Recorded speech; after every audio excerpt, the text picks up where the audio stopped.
जय जय सुरनायक जन सुखदायक प्रणतपाल भगवंता गोद्विज हितकारी जय सुरारी सिंधु सुता प्रियकंता पालन सुरधरणी अद्भुत करनी मरम न जानई कोई जो सहज कृपाला दीन दयाला करऊ अनुग्रह सोई करऊ अनुग्रह सोई। जय जय अविनाशी सब घटवासी व्यापक परमानंदा अभिगत गोतीतम चरित पुनीतम माया रहित मुकुंदा जेहि लागी बिरागी अति अनुरागी विगत मोह मुनि वृंदा वासर ध्यावहि गुण गण गावहि जयति सच्चिदानंदा जयति सच्चिदानंदा।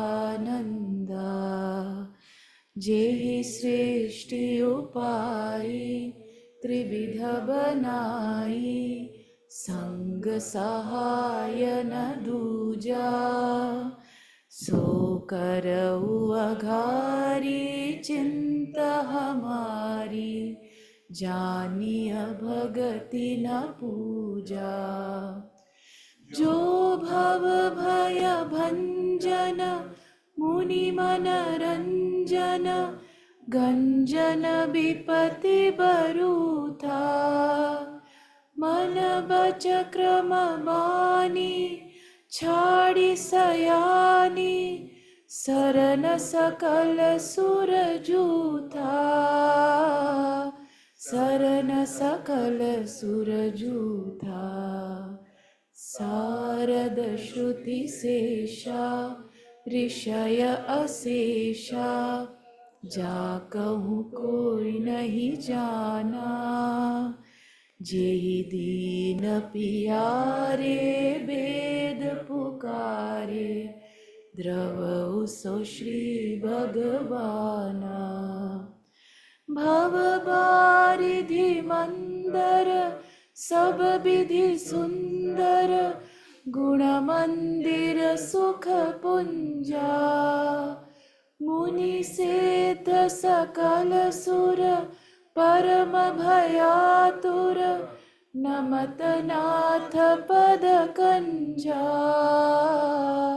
नमत नाथ पद कंजा।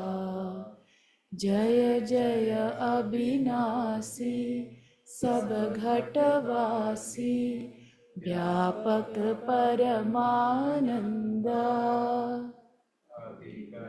गोतीतम चरित पुनीतम माया रहित मुकुंदा जेहि लागी बिरागी अति अनुरागी विगत मोह मुनि वृंदा निशिबासर ध्यावहि गुण गण गावहि जयति सच्चिदानंदा जयति Sachchidananda.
Mhm. Which thread should we pull today to start with?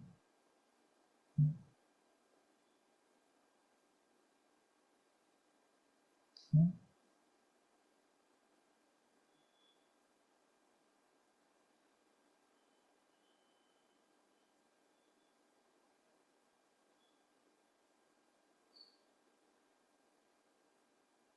There were those narratives that any Narrative. like you were saying how there are these favorite narratives and any narrative is, yeah, something about that. Okay. Thank you for that. How intimate is our relationship with God? And for something that is that close,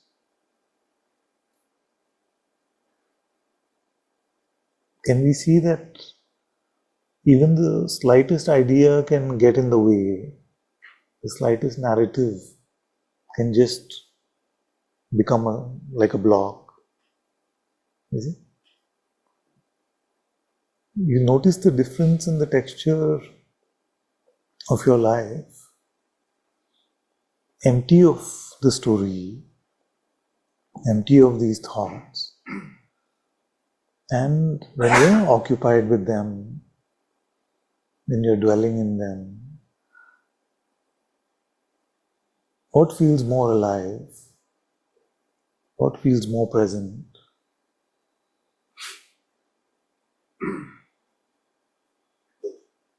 And if the point of spirituality is to be present to His presence, is to behold Him and to be held by Him, then can our narratives, can our thoughts really help, or do they get in the way?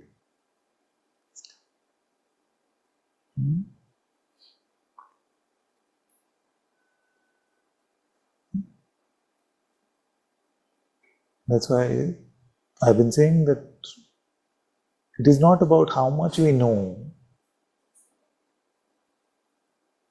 it's how much we are actually living in His light.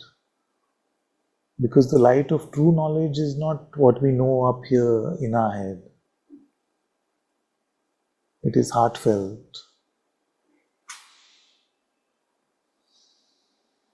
So our favorite narratives then play the role of constantly blocking us from our own living in His light, changing the texture of our life from that which could be very rich and meaningful and beautiful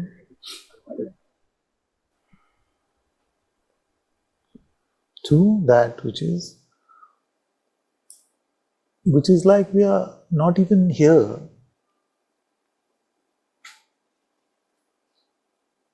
Isn't it? Most of us are wasting this life to the extent that we are so lost in our head that we are not here where God is. Because God is here. And to be present to His presence is to just allow ourselves to be here as well.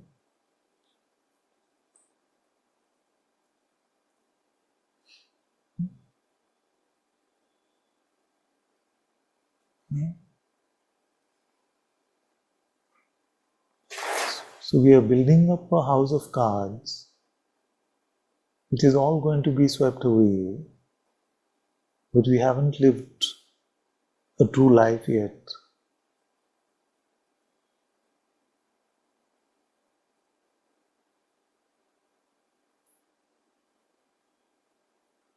Or we've just about started to live the true life.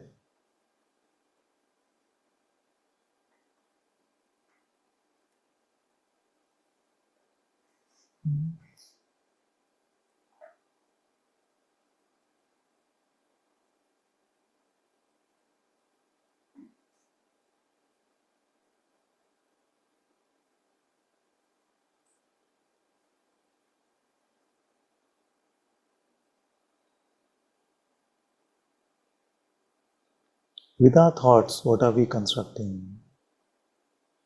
In our stories, what are we constructing?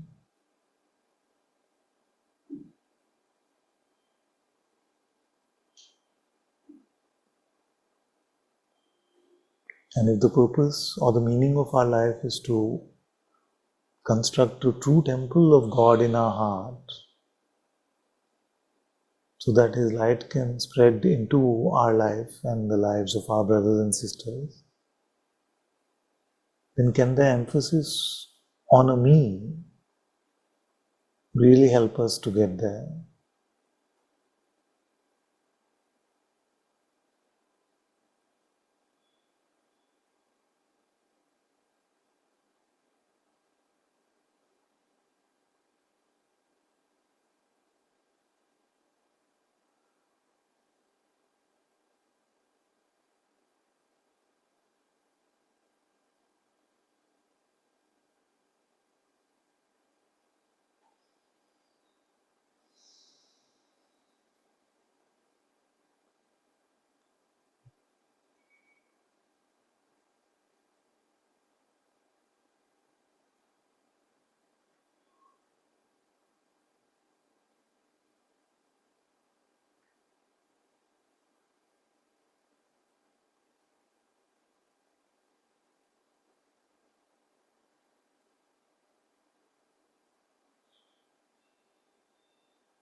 So what is the opportunity in our lives?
How can we deepen in our quality and quantity of time spent in His presence?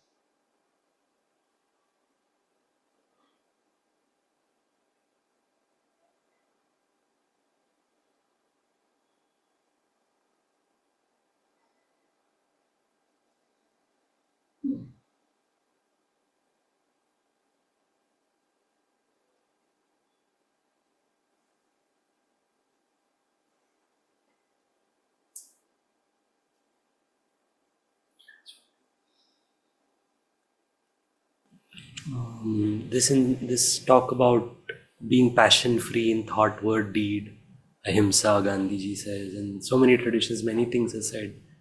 8 sins, greed, lust, anger, pride, is just being narrative free that takes care of all of this, or is it just enough to be narrative free? That's the thing. Yes.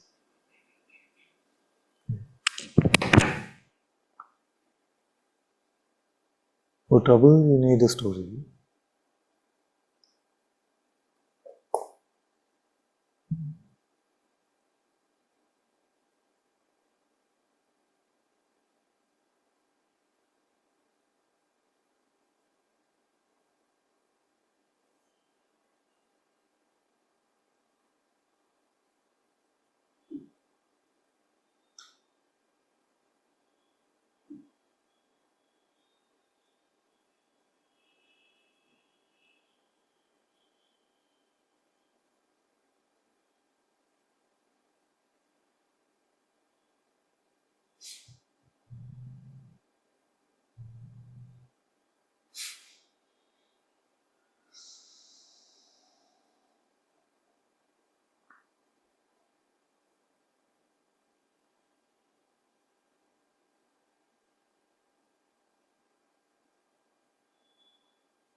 Yeah, and if we cannot be narrative free,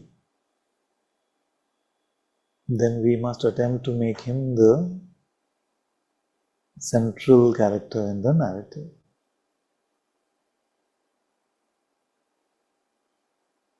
And deservedly so, don't you feel?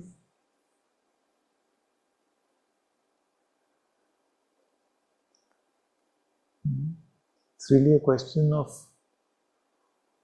faith. Is he here?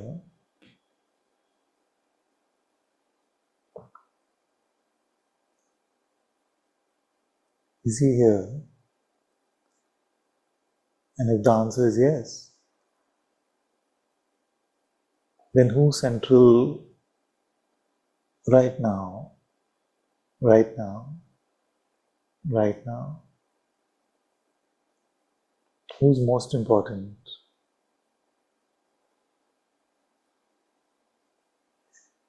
So we must be very careful of this spiritual sounding narrative which is full of me, but about somewhere about God.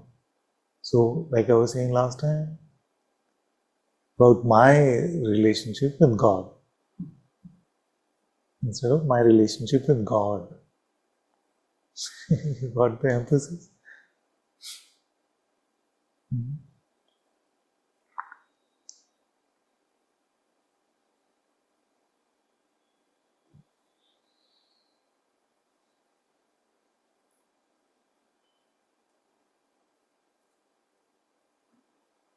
And putting the emphasis on Him, you will realize that weaving stories becomes very difficult.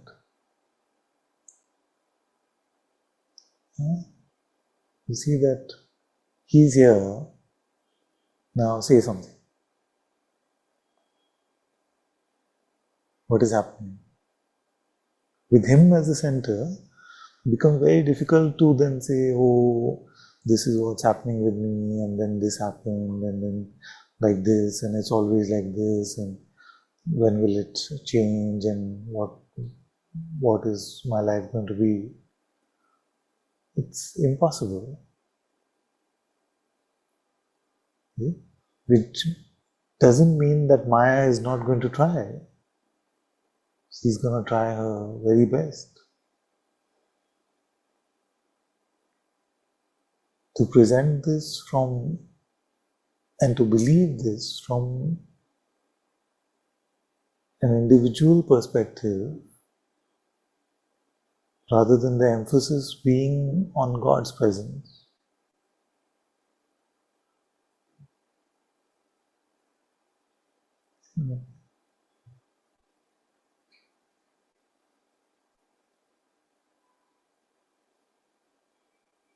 So really it comes back down to that question whether He is actually here.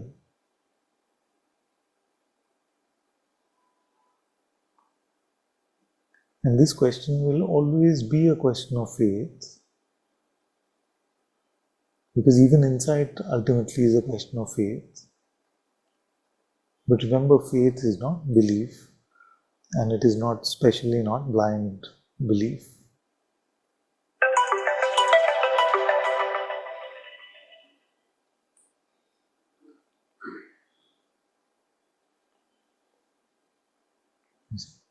So that's why I found this line very, very important, to be present to His presence. Extremely straightforward and explosive actually. Because He is present, whether palpably, tangibly, experientially or not, He is present. Are we present to Him?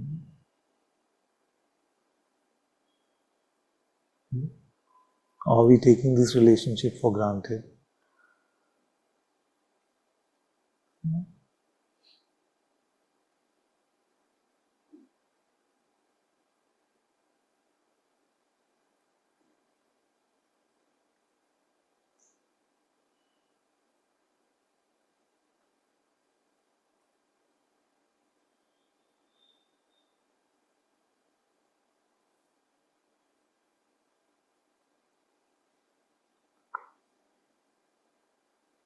I met one friend few years back, and he's quite advanced in his years. Must be in the late 70s or maybe early 80s even. So when we met, I was saying, wouldn't you want to find God and be with God? And he said that, oh, I don't want to talk to you about that. I found Hanumanji when I was 15 years old. That part is sorted. I just came for friendly conversation. And many times in our life, it has become like that. Like, to make a parallel, it's saying that, oh, I actually got married to the partner of my dreams when I was very young, but then I didn't spend any time with them. That second part we don't say, because God has been made into an accomplishment rather than like a holy bond of love.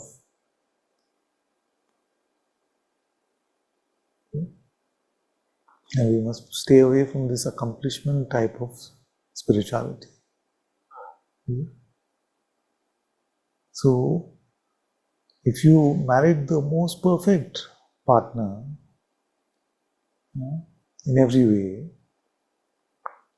and that was an accomplishment for you, so you ticked that box, and then you didn't really bother to deepen that relationship, and the rest of your life went on other things, then that also doesn't count for anything.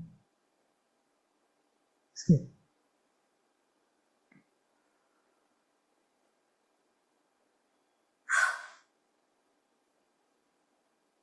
So it's not about accomplishing God. Every moment is an opportunity to deepen in Him.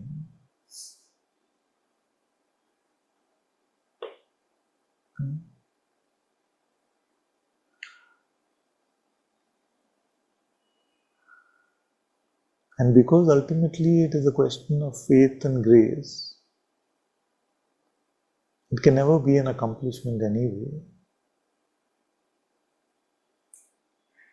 It is always ultimately going to be God's doing, God's grace.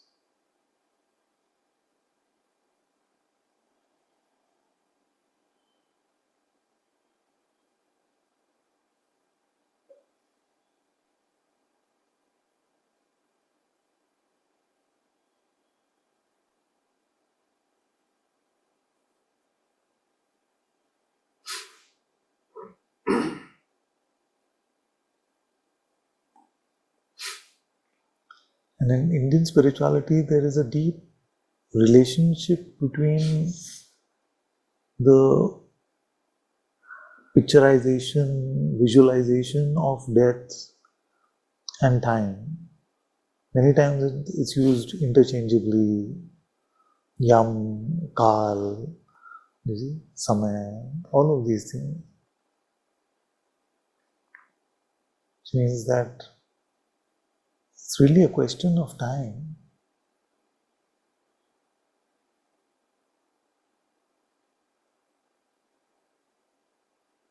And I really want to emphasize this point for all of you, that it is time, it is about time, more than about time.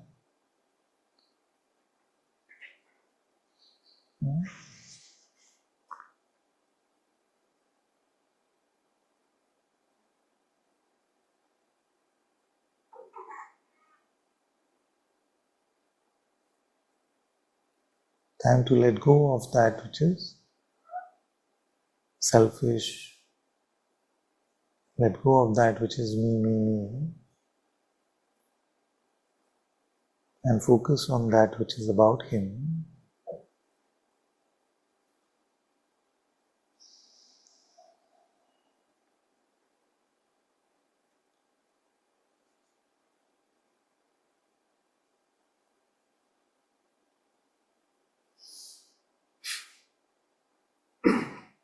it's all right. We can have a little bit of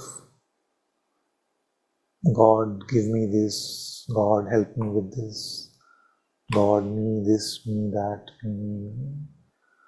But if that is the overriding nature of our relationship with God, then what kind of relationship would we call it if it was in the world?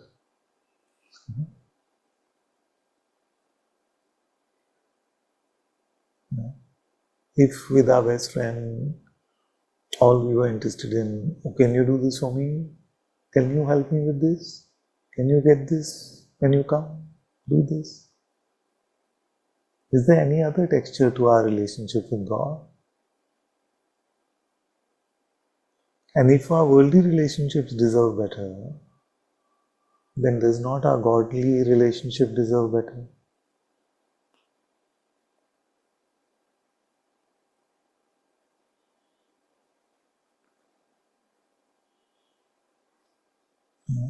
And just to preempt Shiv's question, all of this is an attempt to become empty.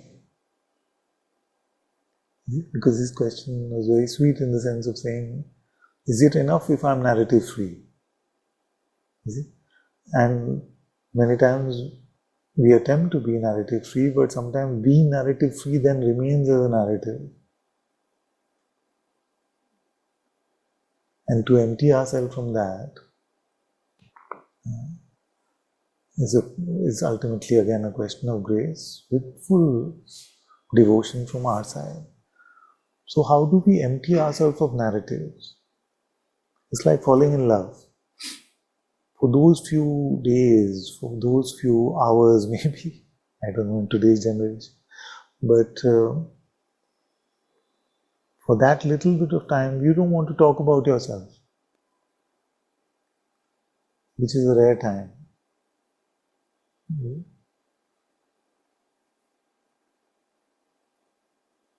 So that kind of obsessive love, crazy love, has one safe object where you can apply, and that is God Himself.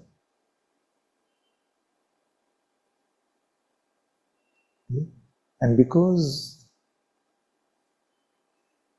this relationship cannot be one-sided, well, it can be one-sided, it can be from God's side alone. But if we turn to Him, it is not possible that He does not reciprocate. So that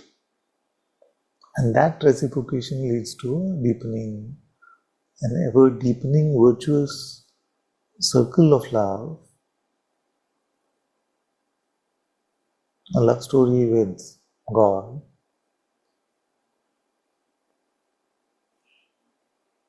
Then makes us empty of our own selfishness.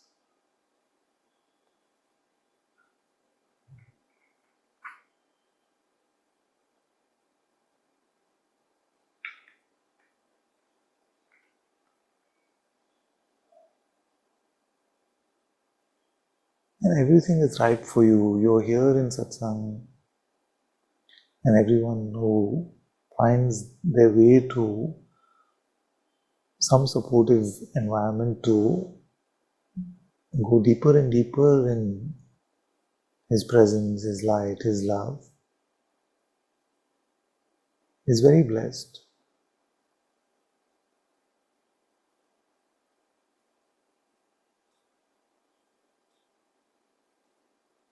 It's too little, is it? So, the second aspect of the Atmadarshan Samadhi or the Bhava Samadhi is the Bhava Samadhi, where just deepening in this love,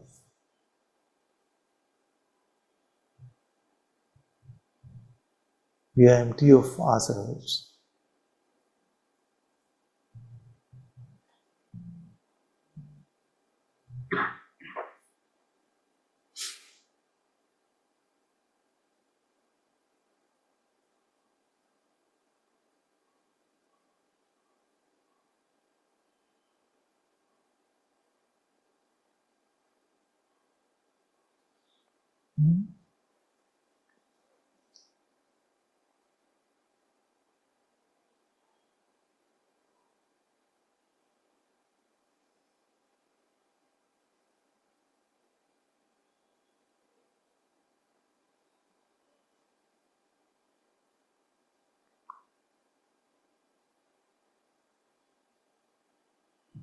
What is the tool to deepen in this love?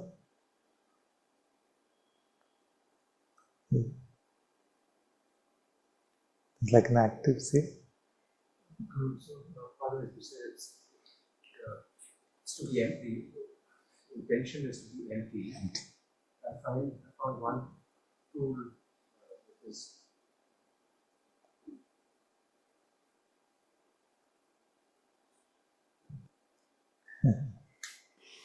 found one tool which is helpful is to recognize that the person and the world are all manifesting from him. Then look at them as equal, rather than looking at I'm the person who needs to do something. Just say that because he is, his presence is all, then the person and the world, and the concept itself of I and other is all from him. So then the truth is him alone, and then doing that, then the presence, the separation between him and the identification with the person, that like grasping identification with the person and sensations starts to fade. It's good. And you notice that whatever the tool may be, there is one common aspect to it, which is included in this mechanism which you shared as well. And that is that it must be about remembrance.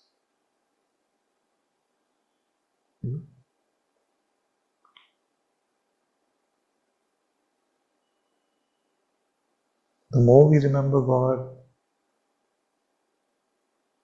the more we will deepen in His love.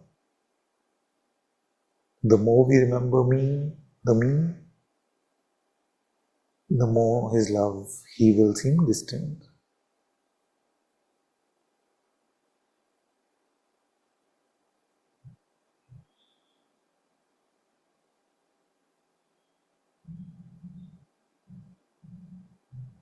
When you first introduced EDS, you would say don't think, just love. Yeah. And it is an active love in that way. But what is a tool if you feel like we can't? Because I was getting this question often saying, but I can't create this love, I can't just love. You see? So then what can I do? And it came in one of the satsangs that when you think of a sweet baby, then just love just comes for them, it arises. In the same way, then remembering of God can lead to a deepening of love. Remember we were talking about that second part where we were saying that if to be fully free from the story is too difficult, then make God the central character of the narrative. If we can be fully empty, then we can just remain in His presence very easily, but at least foolish ones like me are not very good at doing that, so maybe we need some tools to manage. So that simran, that remembrance, that smaran is a very powerful tool which the sages have told us about.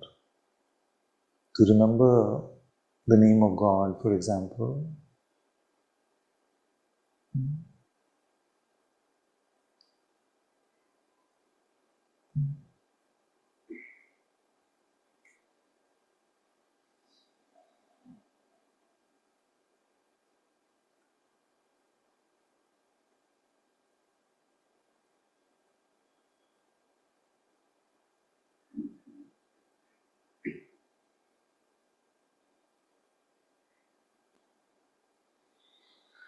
So really worth contemplating how present have I been to God? How much have I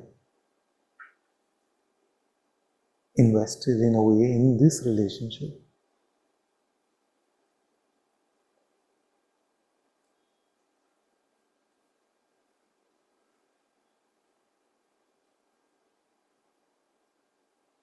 What keeps me deeper in His remembrance, in His love, and what pulls me out.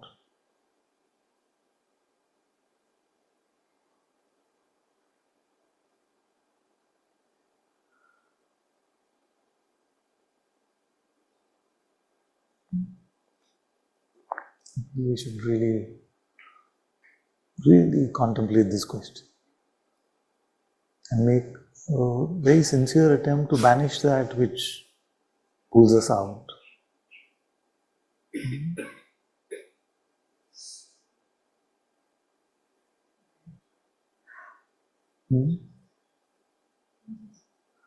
That pulls us out.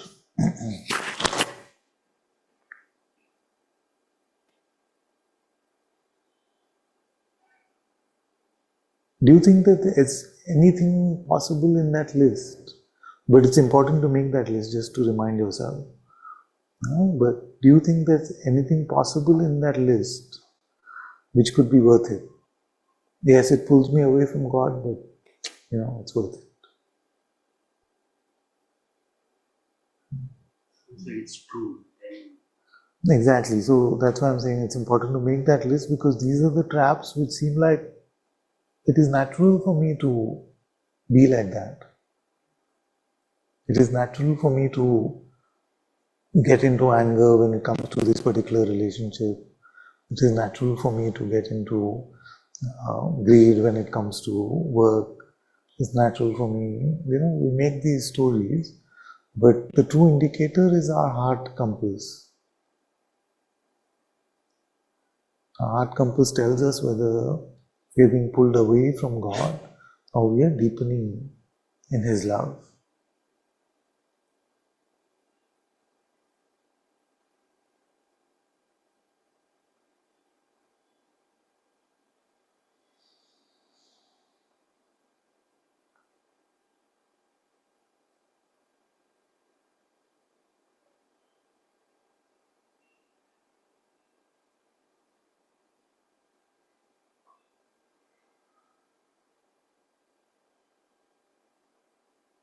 So our list must contain everything that starts with yes, but. God is here, but. And but means, but what about me?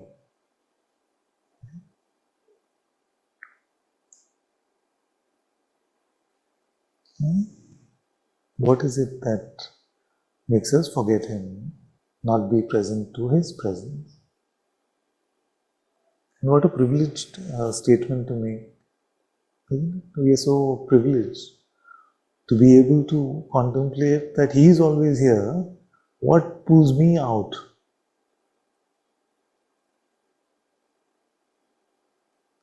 We're talking about the light of lights. That which literally, He who literally gives light to the sun.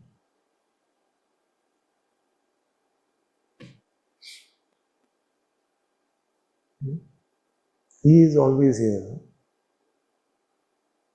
And we are contemplating what pulls us away from Him. Can you imagine a being, many times these words, we become jaded to them. So when I say He gives light to the sun, can you imagine a being like that who gives light to the sun itself? And to trillions of suns like that?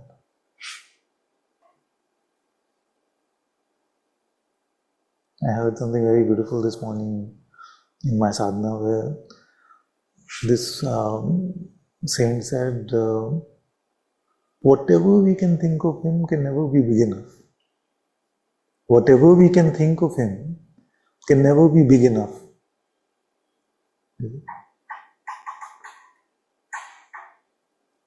So, He is always here. What would we call the mistake of stepping away from Him, although He is here? Sheer ignorance. So that is the which you said that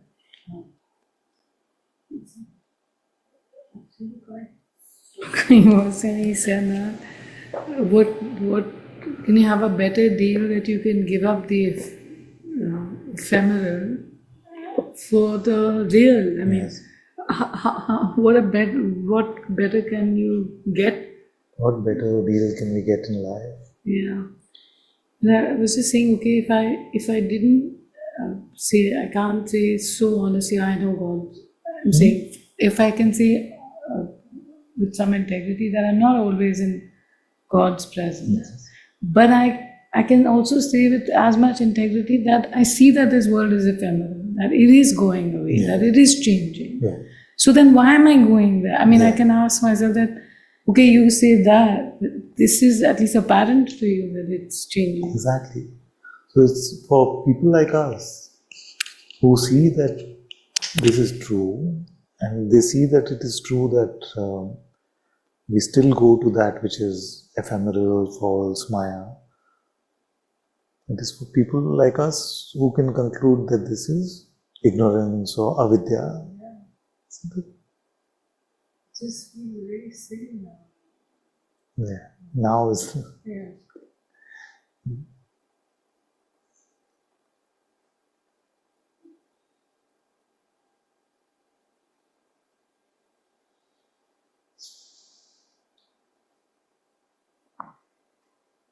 so. Let's contemplate this question.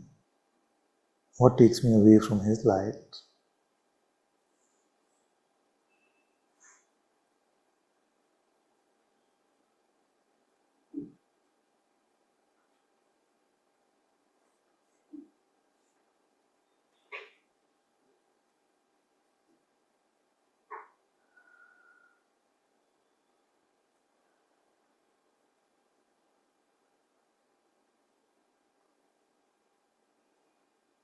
And zero in on the specific traps, specific tricks. It's not enough to say the mind. Of course, it's the mind only. There is no Maya without the me mind. But what specifically grabs you again and again?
Anybody want pens?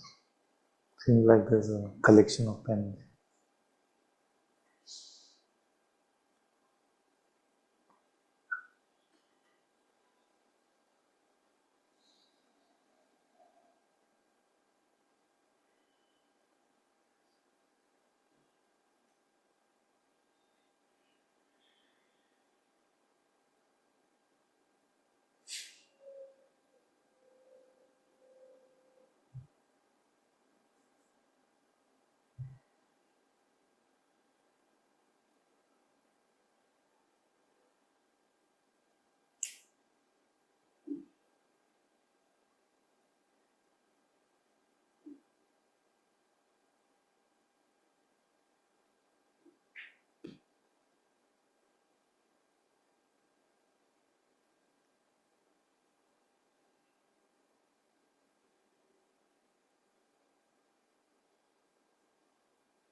Let us pray deeply for strength to let go of all of this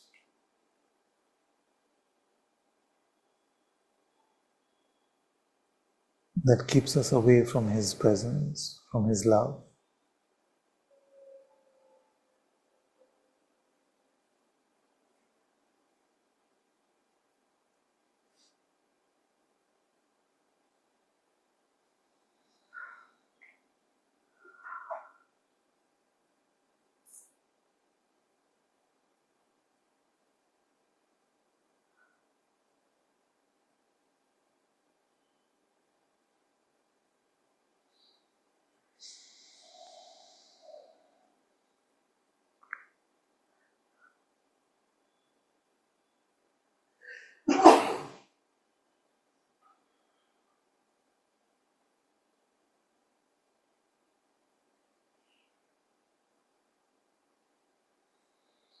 God, I only want to be with you. Please take away all that gets in the way.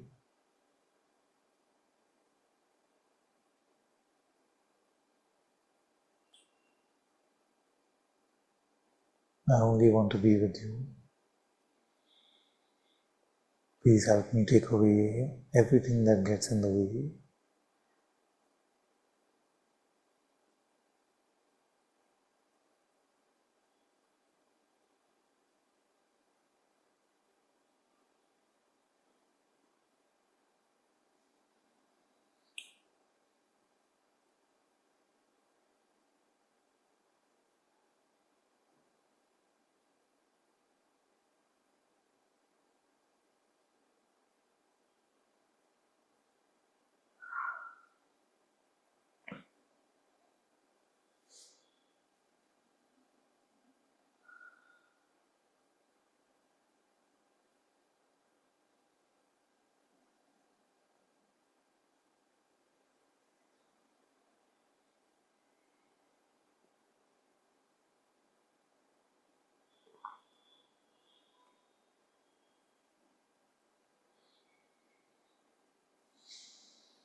Let's today find the one thing which we notice in our list, or even if it is coming to us now, it just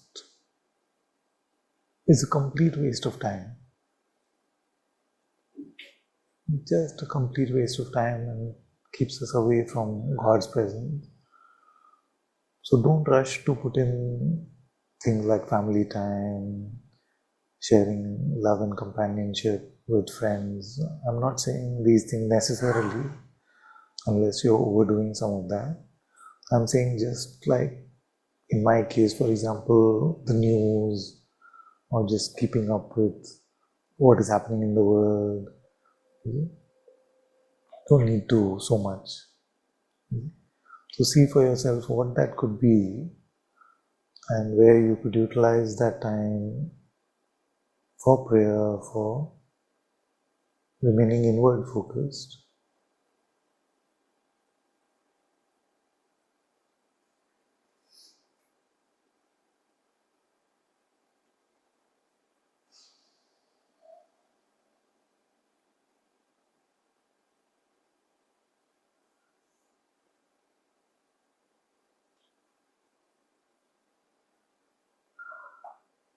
Social media in today's world is a very common example. Doom scrolling literally is leading to doom. Little bit is alright to keep in touch with friends and to share love, but if you're spending hours and hours on just looking at what's happening in other people's lives, apparently, it's all made up mostly anyway. That could be one.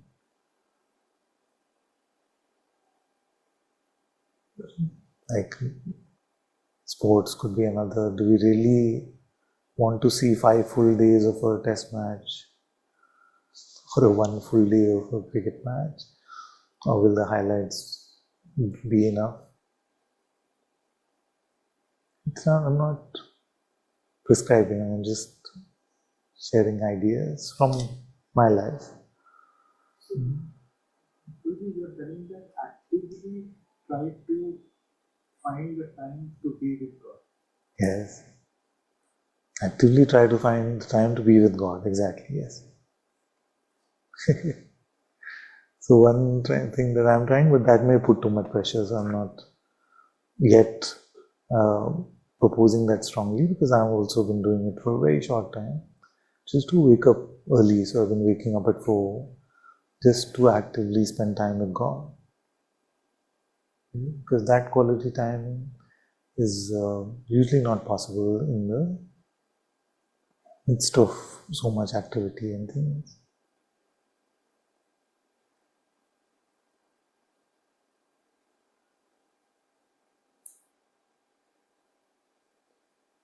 And determine for yourself, if 16 hours of waking time is there, how much of that should be devoted to our relationship with God?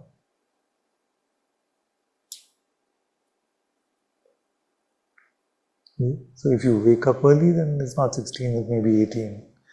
But that's all right. You need sleep as well. But how much of even the 16 can be devoted to just being with God?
The more you remain with Him, also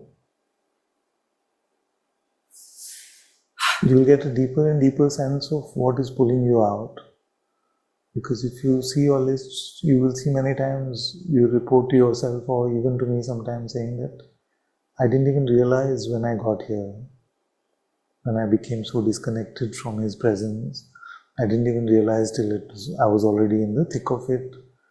And initially it seemed like I was enjoying it, but now I'm starting to suffer, or the slaps are starting to come as a result of the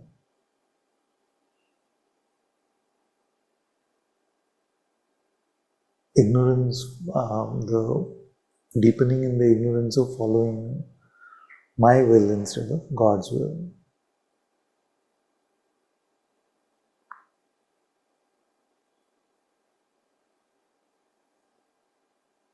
So that heart compass gets more and more polished, and that then becomes your indicator of even when to speak or not. You just start to get that auspiciousness from your heart. And then that is the simplest way of following God's will. Because you don't have to speculate. Oh, this is what God would have wanted, or this is what my teacher would have done. These kind of speculations, we don't have to do them. Which is all right if you're not able to tune into your heart compass, that's all right. But that has to deepen.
Jyoti.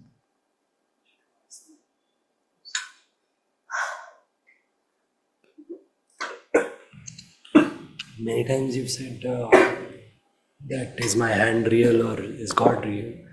And even that serpent rope analogy, many others are like that. And is there any danger in just praying anything that makes the world seem real, to pray to be rid of it and keep, like any sadhana, to stop taking the world to be real, just in that one swoop? Is it dangerous in any, in any way? No prayer is dangerous in any way.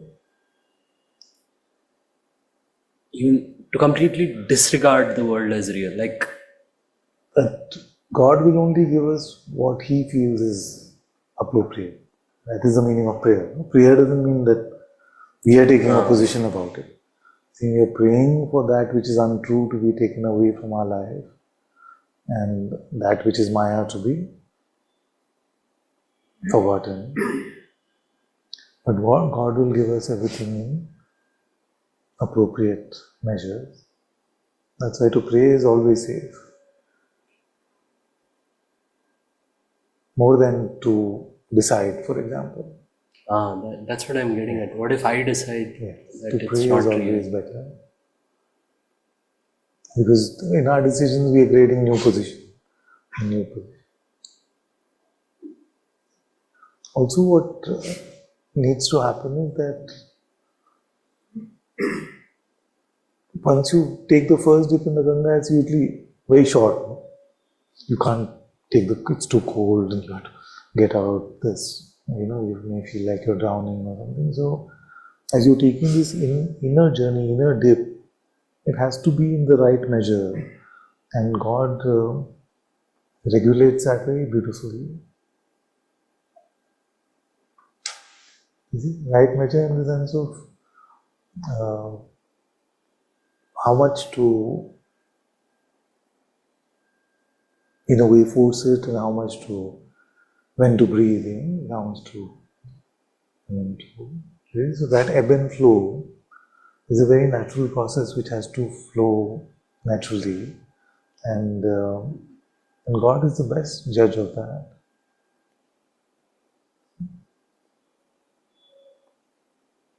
So our intention should be 100%, but we don't leave it to Maya to make it 50. We leave it to God to flow it in the most auspicious way.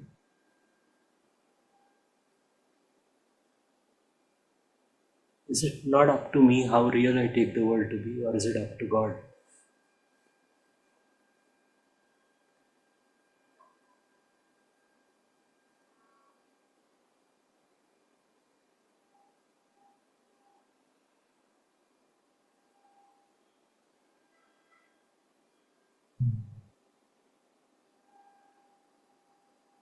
It's like clap. It's like a clap. In the sense that you need two hands. If you're missing from it, it won't happen. If he's missing from it, it won't happen. But you would recommend it in the sense, my end of the... Yes. Do not take it real. Yes. We have to keep clapping. For everything that resonates with us in Satsang. Not everything resonates firstly. You see, so in one Satsang, maybe 5 things at best, maybe one thing, hopefully, resonates. You see, but that one is enough. But for that, we really have to put our best foot forward. We have to be full-hearted about it. Thanks. I know very well that if I say that you take this hand to be more real or God to be more real, it's not going to just finger snap. Everybody's going to say, oh God, yes. You see, I decided. Yes.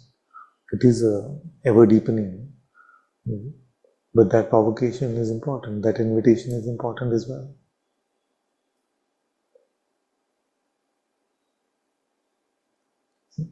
That is why we can only be Atma-driven. We can only be spirit-led about these things. Because who is to otherwise determine how much is enough, how much is less, how much is... Sometimes our mind makes such timid boundaries to our faith and says, no, no, no, enough, can't do more. Even Ananta said, no, no, we have to balance it out. That's not what I said. I said, God can balance it out better than we ever can. So best to surrender to His will. And to surrender to His will, our heart compass has to start to function, and then has to become clearer and clearer.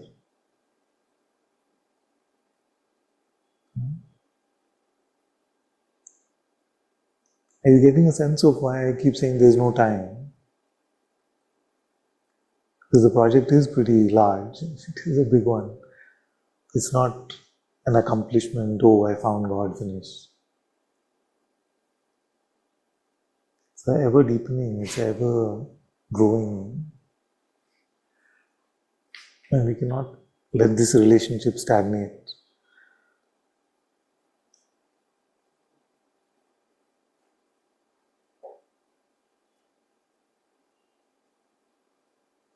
Because the project is of faith, words will only go so far. They can only push to a certain extent.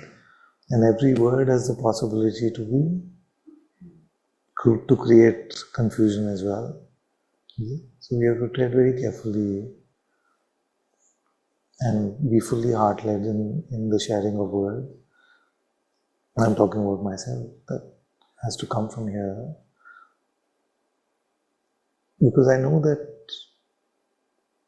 if my intention is just to serve Him, is just to spread Him, to be in love with Him, then one way or the other His grace will take care of everything. But if my intention gets contaminated with, oh, see the cool thing I said, see how great I am, that kind of stuff, then I take the onus on myself to deliver a message which is going to lead to that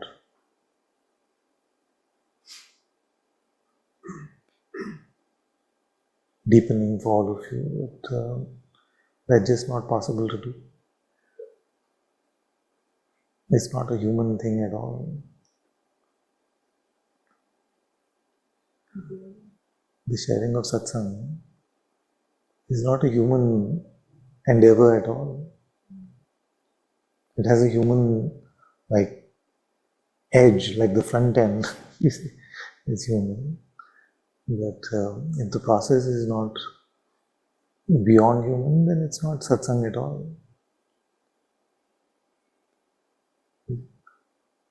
And for that, the front end, the instrument, has to be at least be in the endeavor to be as transparent, as non-performative, as innocent as possible in the sharing of satsang.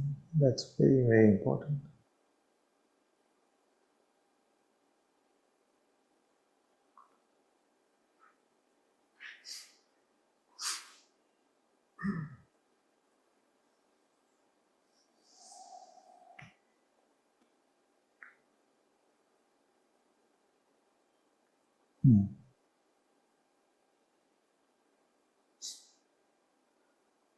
Maybe something is taking themselves too seriously, so this sort of humorous thing came to me, saying that a mystic is one who is not me-stuck.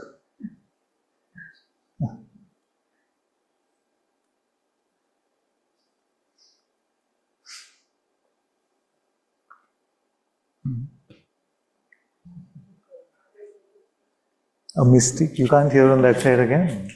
What to do with this? As it is, so little of what I'm saying is heard. I was saying that a mystic is one who is not me-stuck. You can blame the Atma for that one. Yeah.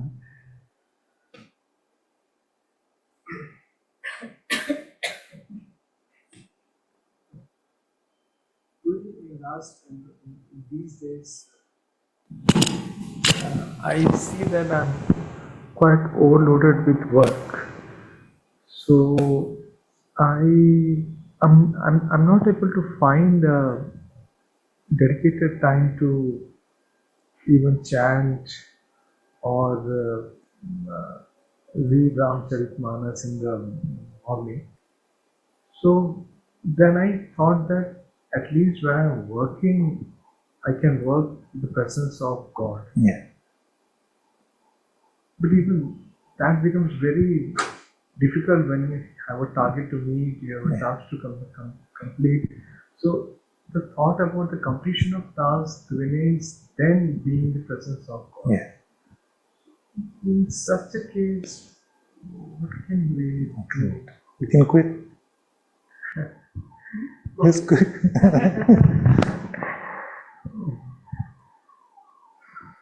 I'm just making the point so that I know I have many scared faces looking at me now. So I'm making the point that how is it that that work is work, but this work is not work? This work is work, but our life depends on that. the fear becomes so That's what I'm trying to overwhelming that it doesn't let you remain in that presence and then work.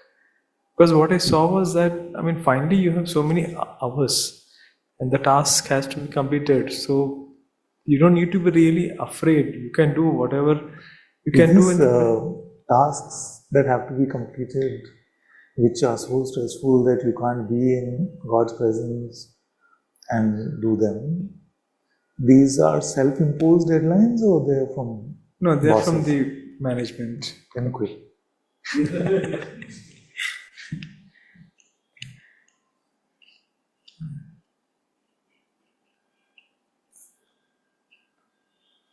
It's a worthy contemplation.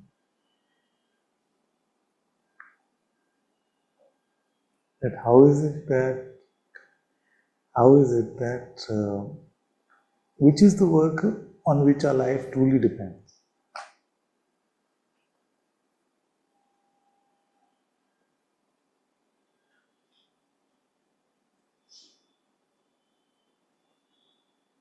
Actually, I thought about that and took a call. And last Wednesday, when I had a lot of work also, I just left the work and came to Satsang. And still the work got done by Friday. I don't know how. So just reverse your priorities. Just call this work and call that whatever. Like you reminding me of a conversation I had with someone a few years back, where we were talking about this and they said work is worship. So I said, but worship is not worship. Work is worship, but worship itself is nothing.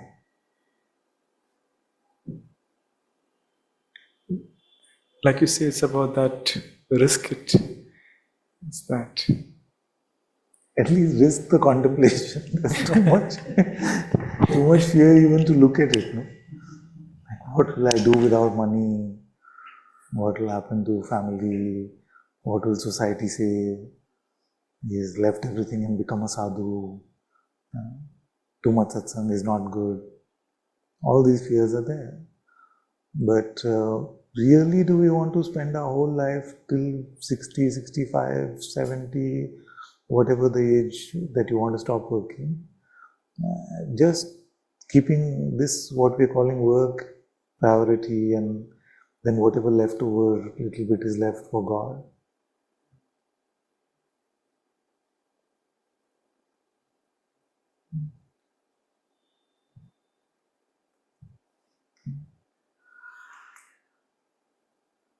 Many times I found that many of these pressures are self-imposed. And many times work can also be like, often we talk about when you're starting to deepen in satsang, the perfect relationship, seemingly perfect relationship shows up to distract you. Work can be just like that as well.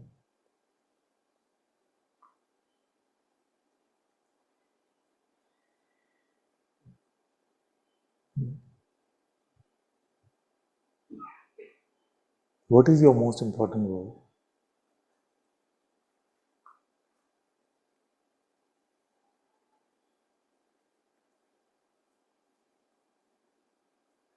You see that, and that's why it's sometimes good to call it a project, because for the projected work, we have to stretch. No? We have to stretch. And for this project,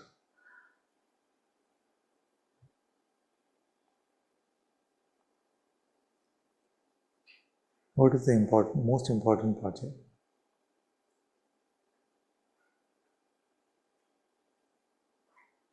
Okay, don't send the resignation right now.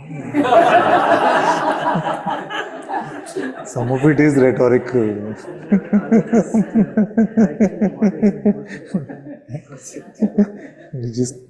He authoritatively opened his phone and have an angry wife calling me soon.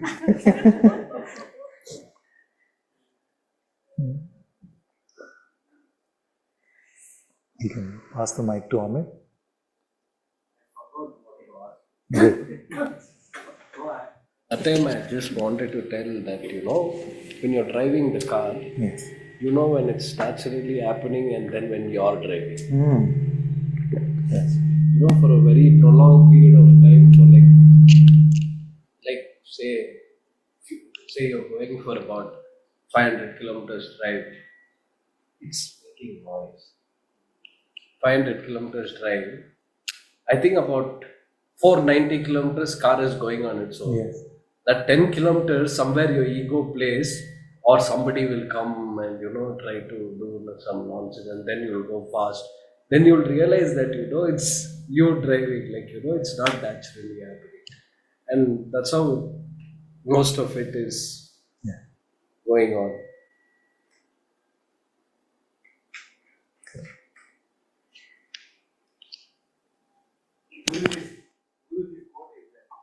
The ship is going by mighty engine, and you are busy rowing. Yes.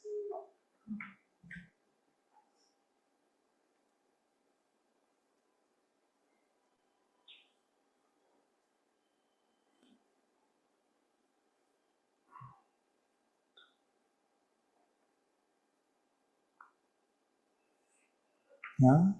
How many resignations have been sent? I'm about to send my newsletter back. So Newsletter. there were some couple of changes that needs to be. Newsletters are okay. But the thing is, now after hearing I'm feeling scared. Can you go and take the meeting there? Damu, that's why I left in time. Damu left before this conversation. Correct, we did come to this conversation.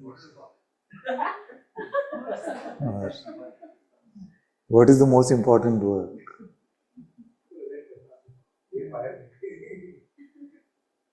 It's okay.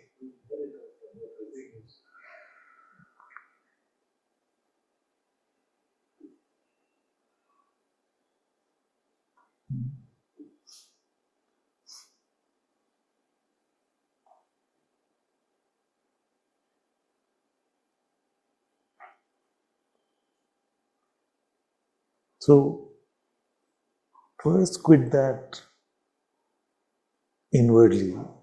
Whatever keeps you away from God, quit it on the inside. And then if you find that if things on the outside keep going this way, then you can't quit it on the inside, then you have to quit.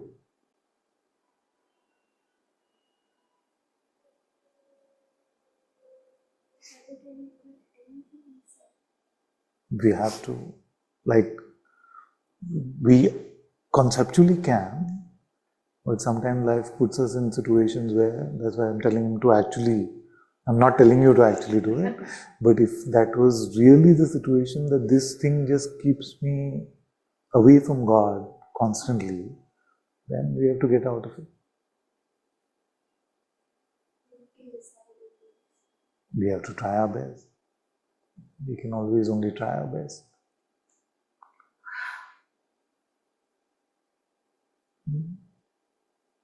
Yeah.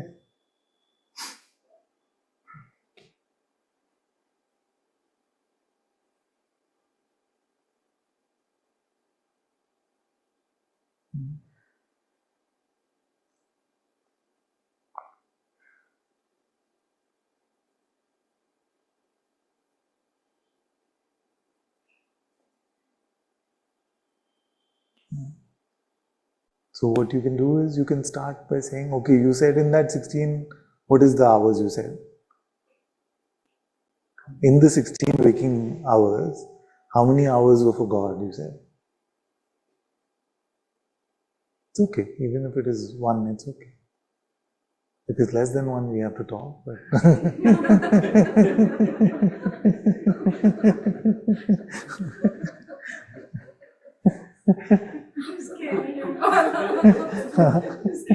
yeah. But it can't be whatever's left. Huh? After all the trappings of Maya, whatever little is left. Because only he has to do. No, that is the favorite excuse. When he calls me, then I will pray. हाँ, तो पहले आप में पूरी गाड़ी निकल जाए.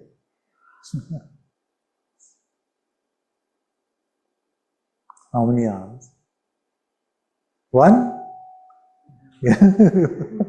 So 1 is good. So if you can do 1 hour of focus prayer and your job doesn't get in the way of that, then it's all right. Then you can build from there. But even if that minimum time you're not getting,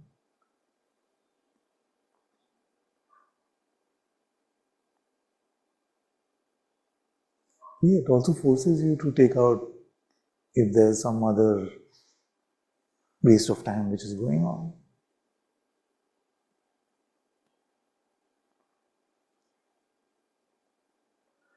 Still not able to hear on that side? No.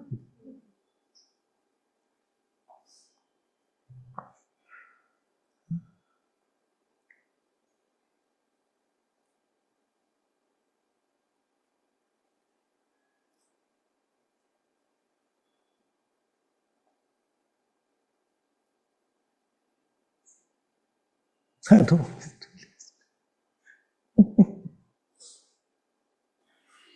How many hours do you work every day?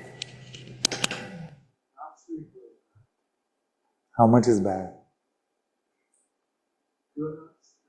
12.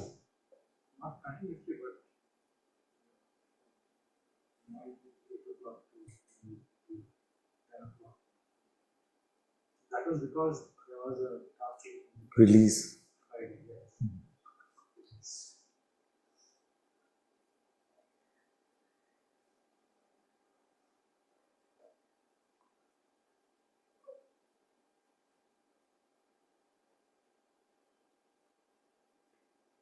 Okay, let's go to Peter.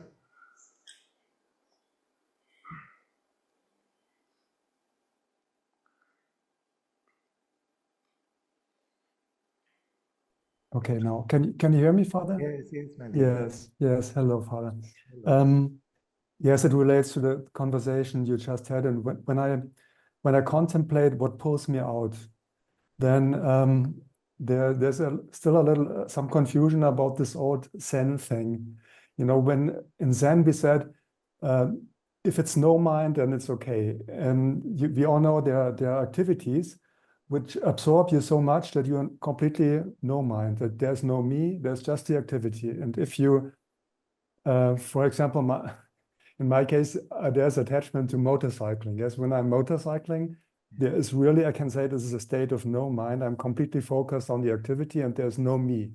But at the same time, I can truly say it pulls me away from God. I'm not focused on God. I'm just completely absorbed in the activity. And this is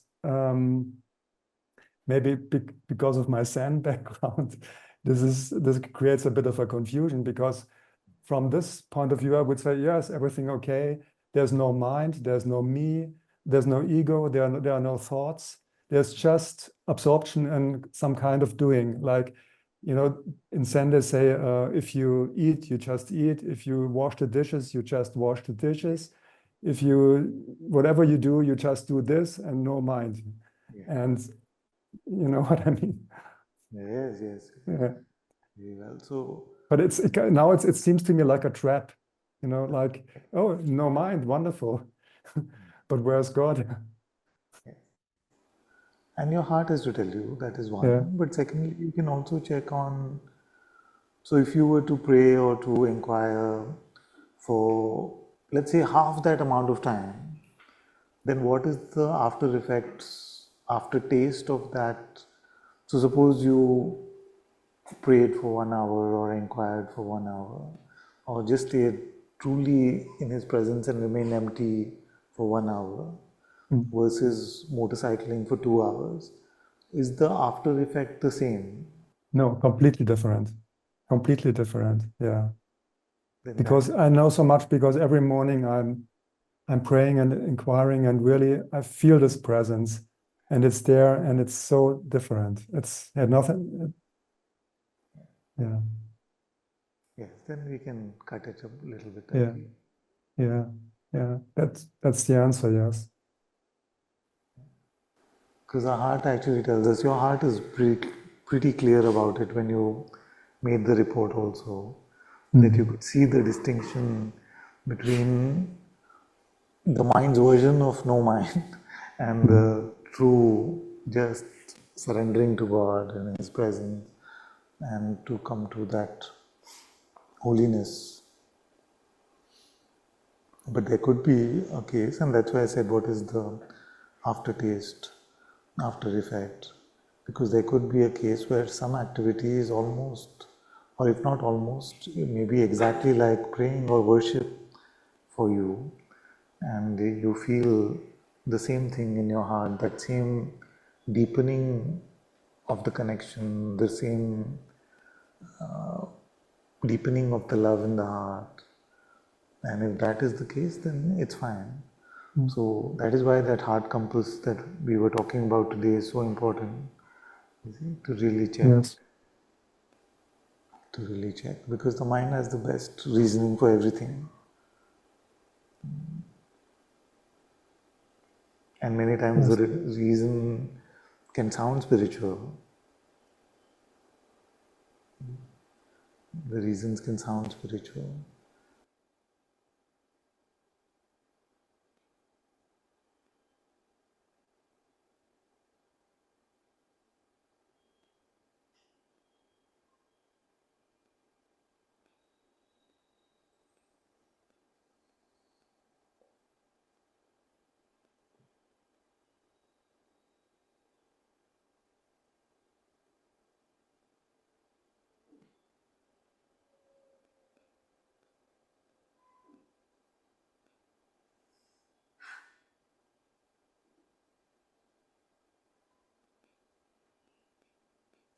And what also came to me, it's not the notion was here was always it can be any activity, and it's just the way I approach it, or the way I deal with it, if there's God or if there's not God. But now I feel there are really activities which just pull me out, no matter, I just, they pull me out, I cannot avoid it. Yeah. Yes. Mm. Yes. If you notice these things, and that is the contemplation today, to notice for ourselves these things which we are just, the mind is making some excuses for them, but we know in our heart that it's pulling us away from the holiness of our hearts. So we don't have any more time to waste.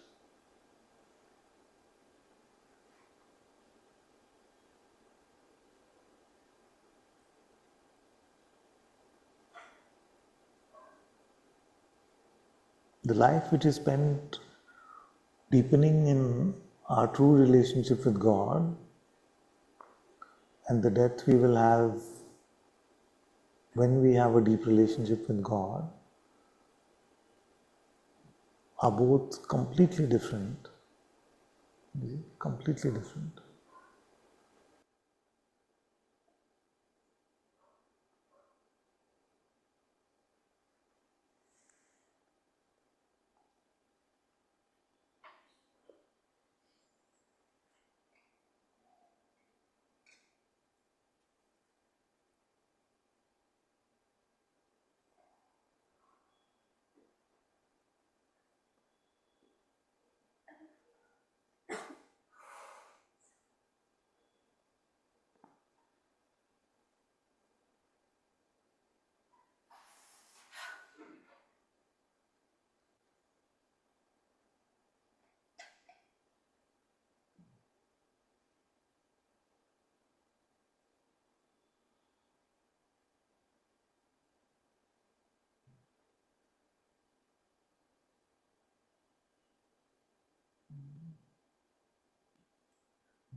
Send it.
It's truly a satsang air conditioning.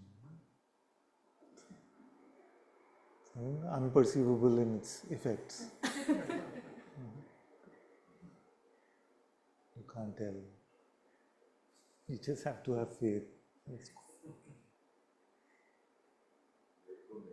Huh?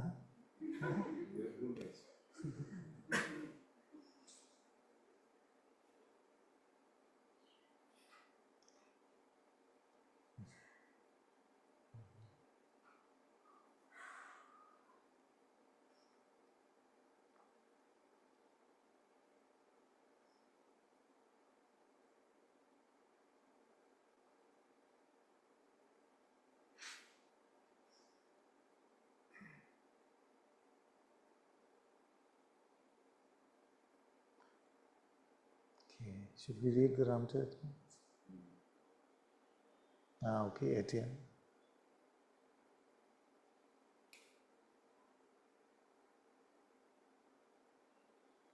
Let's come.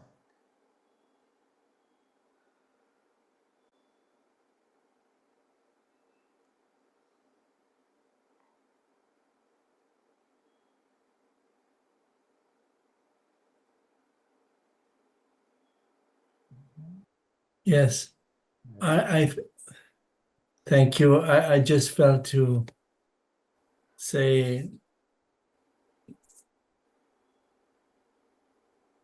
yes, being with God is what we are here for, and many times I have to contemplate how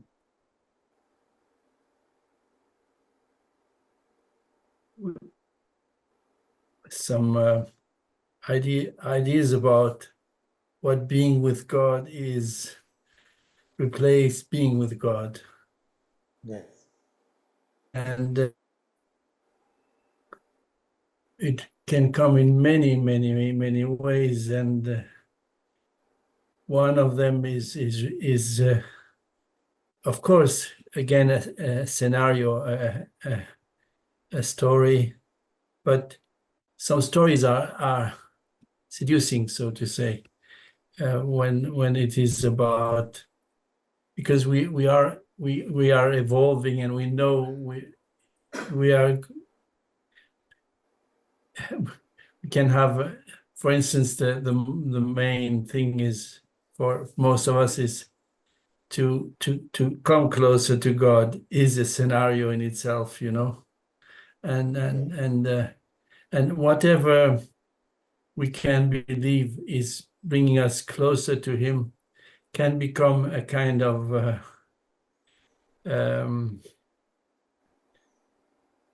practice, or And so I love what you said about this, what is being satsang, being in satsang, to be transparent and exposed actually every moment. Yes. And I guess the reason why I'm wanting to talk is because it's these traps are omnipresent, so to say. Yes. Every corner they come. Yes. It can be one of a big one is, I was saying, is the evolution, because we can believe many pure, beautiful and incredible scenarios about the evolution of humanity, for instance. Yes. And towards and we kind of nourish them, even because we need hope, and we see because we see so much pain and suffering, and so we say, oh yes, but I do say that many times. For instance, at this moment, many beings are awakening, and so awakening becomes the big thing, of to be more. For others, it will be more ecological, becoming more ecological, or whatever. So we cling to some reassurance and blueprint. It can be a very sophisticated and on long-term one, or a daily practice, a very simple daily practice, Zen practice or whatever. I don't want to respond and to give any, but I just wanted to bring this as an echo to what you said about what is being in satsang. Yeah. And because it's what it is what makes sense to me. I must come all the ways back to now, and yeah, thank you. Thank you. Very good. Very good. No. Very good.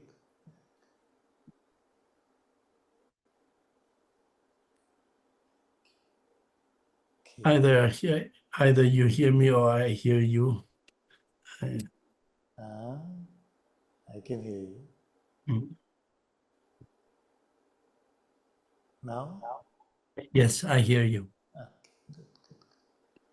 All right, let's go to Sajan. Hi, Father. Hello. Hey. Good, good. On this subject of just staying with God and what's the best, how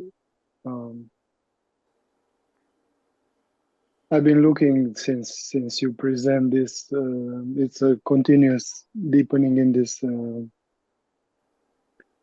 I just wanted to free flow a little bit and then see if you can say something, and maybe also be exposed in any build up of arrogance that can happen. I think you told Aniko some days back that how would she know if because she prefers self-knowledge to praying. Yes. And that was a very good question. Like how would you know that if you're in self-knowledge all the time? Yes. And it just sprung few other contemplations, like also with praying maybe, because it involves time and it involves a certain quantifiable thing. it's more easy to think, okay, I've done my job, I've done. Yes. Although I should not speak about it because I don't put much effort actually into praying, to be honest. So, but maybe that's a bit reluctance about it. Sometimes just spontaneously it happens, and I find myself saying the Atma Darshan Samadhi prayer. But somehow, just what feels most powerful for myself, and I have to be careful to make any general statements because that's one of the ways. Because you were asking how are we taken away from God, and this is, I feel, is one of the ways this mind is trying to find the best way, which is actually or to compare things and to make like the perfect way or the perfect teaching, and it can only be spontaneous and inspired from peace. There's no such perfect teaching. And Yeah, that's a very important point actually, and maybe we can spend a few minutes on that. Mm-hmm. We must be able to see for ourselves that when this happens, when inquiry happens, then I go really deep within myself. I find a deep insight which is beyond perception. Or we may be able to say that when inquiry happens, then my mind is just very distracted and nothing is actually deepening. And whatever we are practicing, we should be able to, from a deeper place, gauge what is the byproduct, what is the during and after effect of that, spending our time in that way. Because we have to be very careful of our mind's judgments in terms of what works for us and what doesn't work for us. I mean, if something really worked for us and it is contra, in a way, opposition to the oppressiveness of the mind, then why will the mind tell us that this works for us? So we have to be really careful of the judgment that this is my path or this is not my path. That is one thing, and we must be very heart-led. We know in our heart how something deepens us or how something doesn't deepen us. So we can work with our heart in that way. And it's best actually to not be too conclusive about these things, because that what works for us can change every day. It can change every hour actually. So it's best not to label ourselves too easily, too quickly, and not to be too conclusive about our way, about our method. And like I was saying yesterday, the key is that who does this moment belong to? If in your heart this moment belongs to God, but in your lips you don't know anything better than to say A, B, C, D, E, F, G, then that is still prayer. That is still deepening in God. If this moment belongs to God in your heart, if you offered yourself to Him in your heart in this moment, if you surrendered to truth in your heart, then it is prayer independent of whether it is inquiry, whether it is prayer, whether it is yoga, whether it is devotional singing, whatever. There are millions of practices that we can do, and they all work if our life in this moment is for God. Our life in this moment is for God. So that is the second thing in terms of, you're absolutely right that we cannot actually say this is the best way, the highest path. There's too much of this nonsense in the world today which says, oh, this is the highest path, this is the lowest path. There is no such thing. Anything that leads to God, we must not disrespect Him by saying this path which leads to you is the lowest path. How can it be low? So we must not get into any of those traps, because in fact each one of us is carving our own path. Nobody is really following any path. We are just getting feelers which God is sending us in one way or the other, and we are building our own way to get to Him. And that is the uniqueness of the spiritual journey, that everyone will have a completely unique path to God. To coming to true darshan of God and also remaining in true insight of God. So, in that way, it is absolutely true that it is a pathless path. But grace always sends us the right next step, the right book to read, the right teacher to listen to, what is most appropriate at that time. If our heart truly belongs to God for that moment, then God is blessing us with that insight. So that is something that came to say about what you were saying.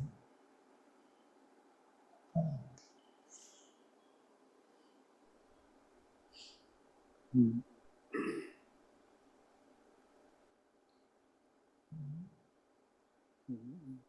Now feels like what I was about to continue maybe is not even necessary.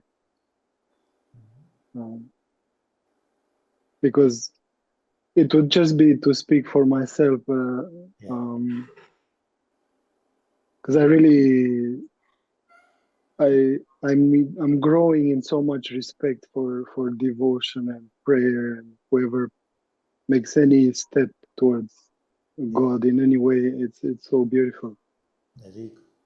And I take this from you so much, this love and this humility, and in the same time, myself, I do not shy away from just applying what feel it works here, and what feels that at the moment maybe to change. What brings this mind to an end is really seeing that all is there's only God. There's everything is made of Him. All experiences.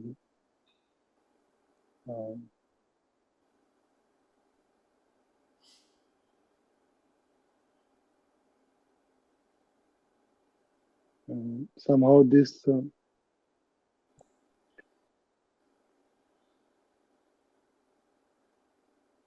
there's also a joy here to leave attention free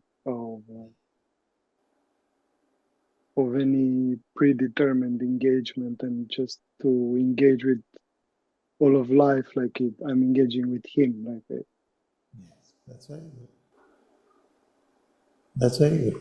So, to know that, you see, to know that all of this is God, we cannot know it in Maya.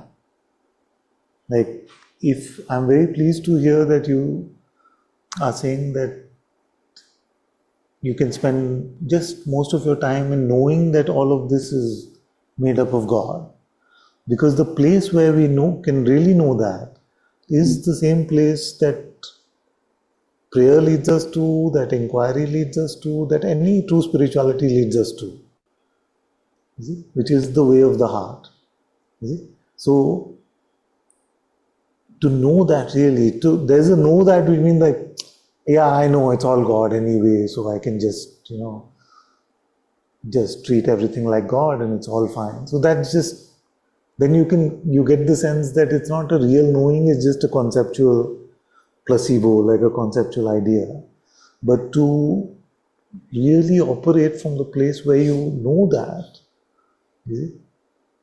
So that's why the word know is very confusing, and we have to check which know.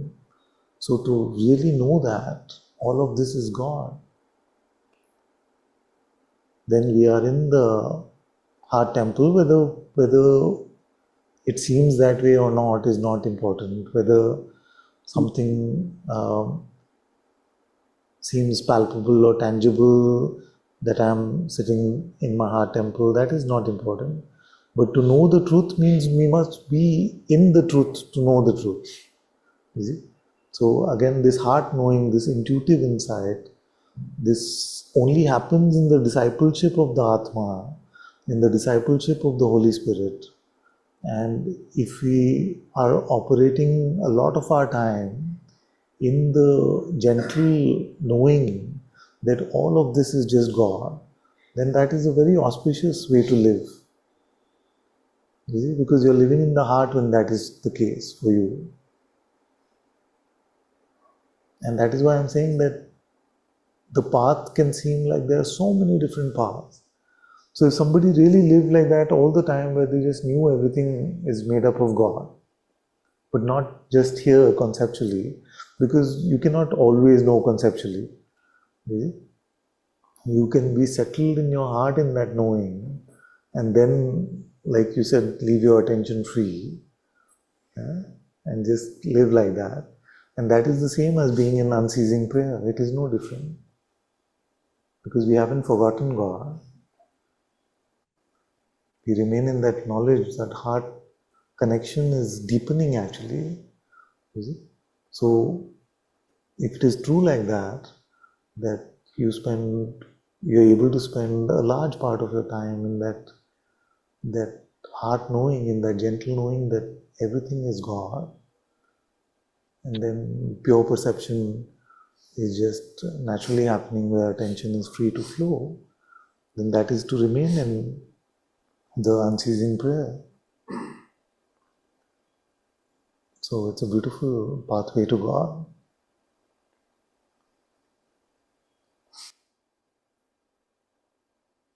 And Anantaji, how you said that it's not always you cannot know always conceptually in that, and but the knowing itself stays as peace or as a quiet love or joy, and that's if that infuses whatever is being done, Exactly. It's almost like there's no like a tangible knowing, but it's just Exactly. a Because try to know settled. something, like try to know that everything is God and have this conversation. Yes, yes, yeah. Is it? Yeah. It's like Yeah. everything is made up of God. And then the minute you switch to the next thought, that knowledge is gone.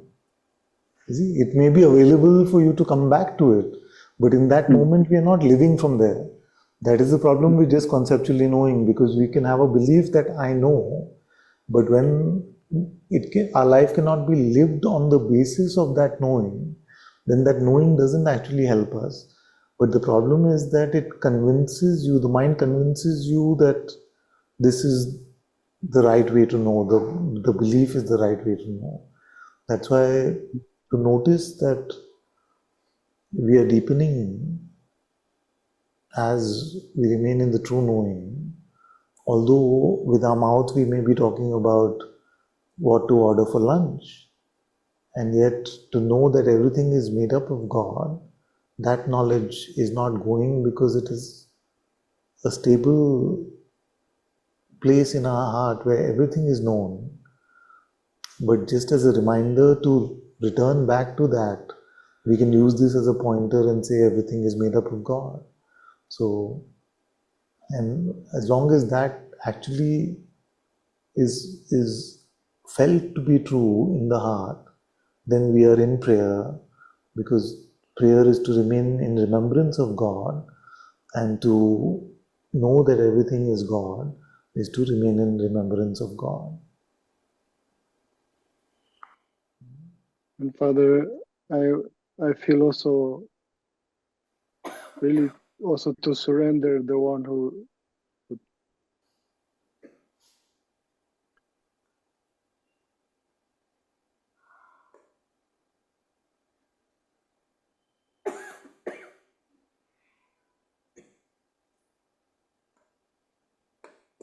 this this fear or this over concern, because maybe a certain amount of concern is healthy, but this to not make a mistake, to not be pulled away from God feels itself like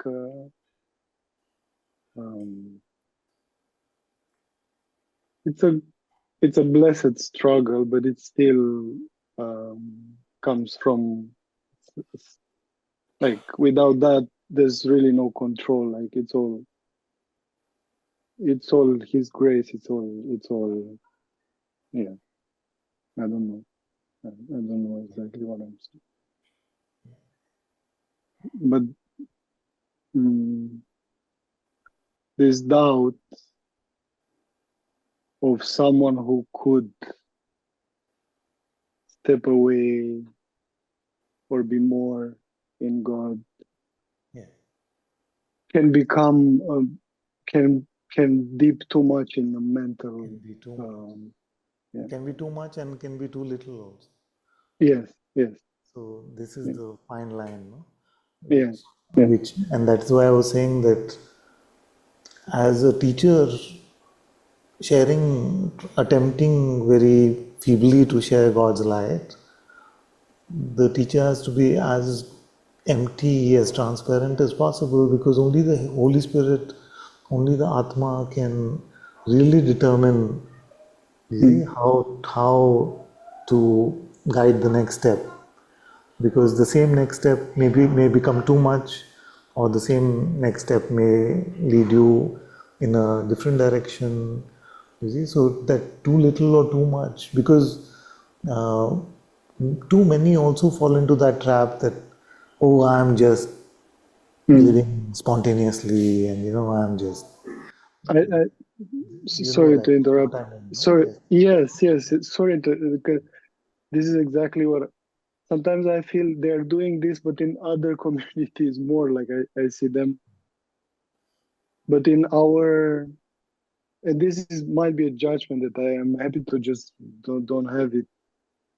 Maybe in our satsang with you and with Guruji is more this self-doubt that is maybe more than this guy. Okay, I do what I want, and is this always doubting oneself and just making, like, being afraid of being mistaken, making a huge deal out of just small things of life, and like that could just be easily corrected, and it just becomes an identity that goes on with this kind of like sad story about how I'm failing God, basically. I understand fully what you're saying, and that's why we have to be really careful, because a little too much this way or a little too much that way can make this holy opportunity of loving God in this moment, can quickly make this about me and things like that. But too much concern about it becoming about me can also be about me then. So it's a very delicate sort of thing. And that's why I love what one of the great sages in India said, Hanuman Poddharji. He said that if you've fallen, don't despair, just get up. That's it. If we get stuck in despair, then that can be very egotistical as well. But the other side is just as dangerous, where we just into this sort of lip service, armchair, la la land spirituality, where there is no risk, there's no sacrifice, it's all self-serving, and God is meant to do things for us, and we have to just do whatever our mind tells us to do, and that being our idea of spontaneous living. That can be very dangerous as well. So, can I say that I know the perfect combination? Not at all. I may be I can say what it feels like is that the intention here seems pretty clear, pretty clean. You see?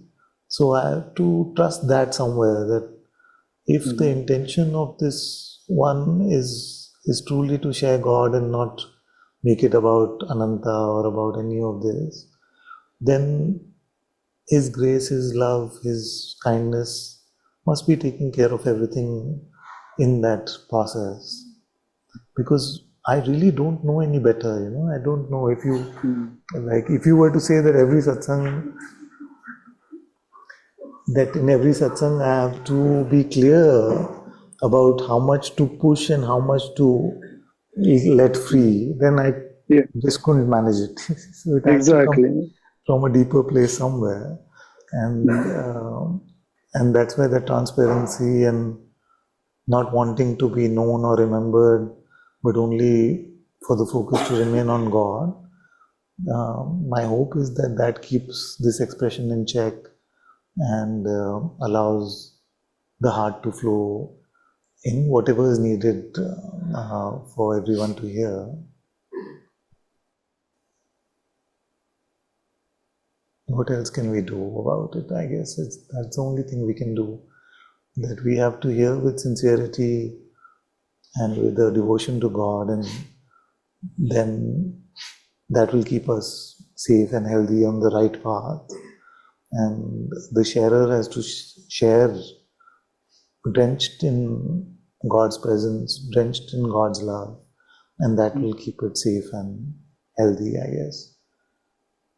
Yes, so these are beautiful contemplations, and it's very, very difficult to determine, like, conceptually what would be the right way.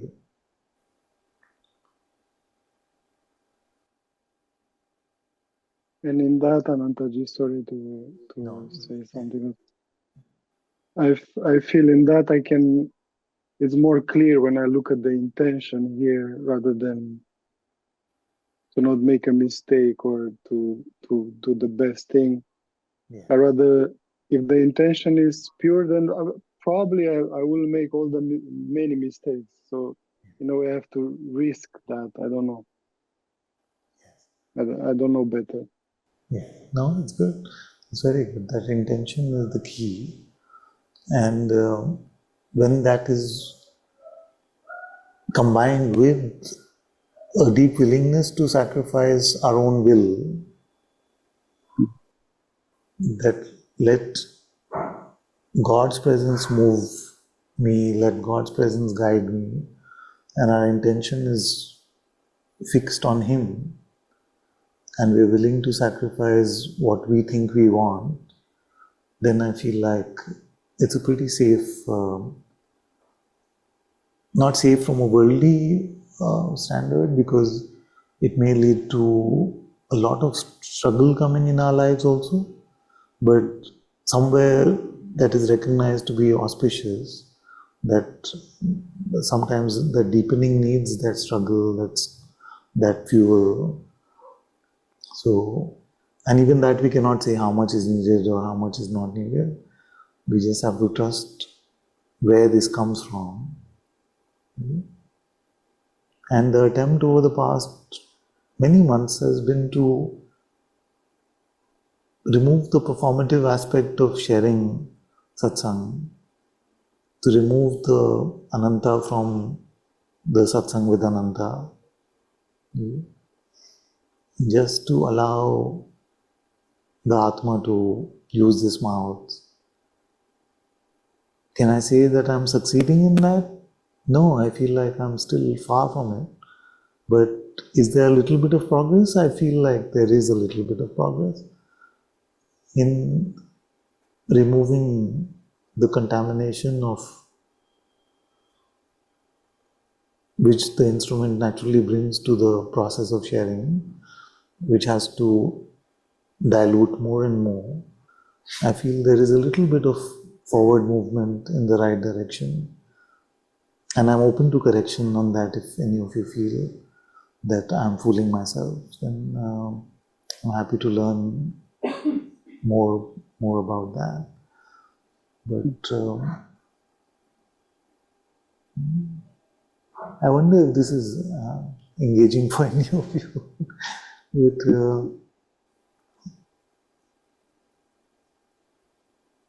it's just this lifelong journey of an ever deepening love.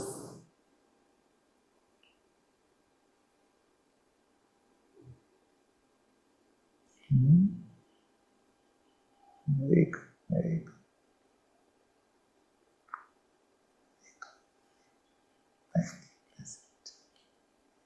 Thank you. Thank you so much, Ananta. Thank We you. love you. Let's go to Radheshyam ji.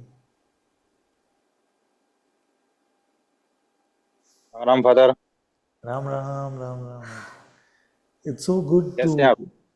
हाँ बहुत अच्छे बहुत अच्छे. So good to have that 1 minute. No? Because you say Radheshyam ji, and then Radheshyam ji always starts with Ram Ram. So you have Radheshyam also and Ram Ram in just 30 seconds. Very beautiful. Very, very good. Very good.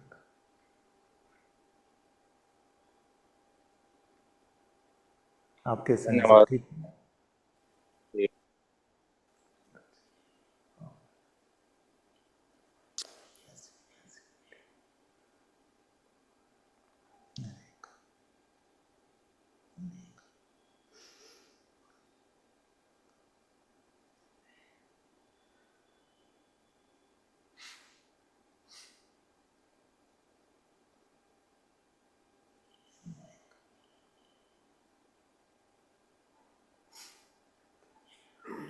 Let's go to Samia. Hi, Father. To my channel. Thank you. Welcome.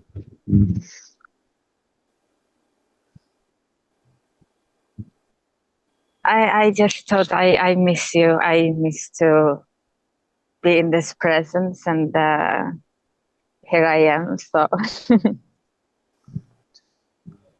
yeah, I don't know. Just when I come, of course, I'm again this purity, Father. But other times, like I don't know, as if like I'm always want to be in this purity, you know, and it's like otherwise. I don't know. I just always want to be in this purity.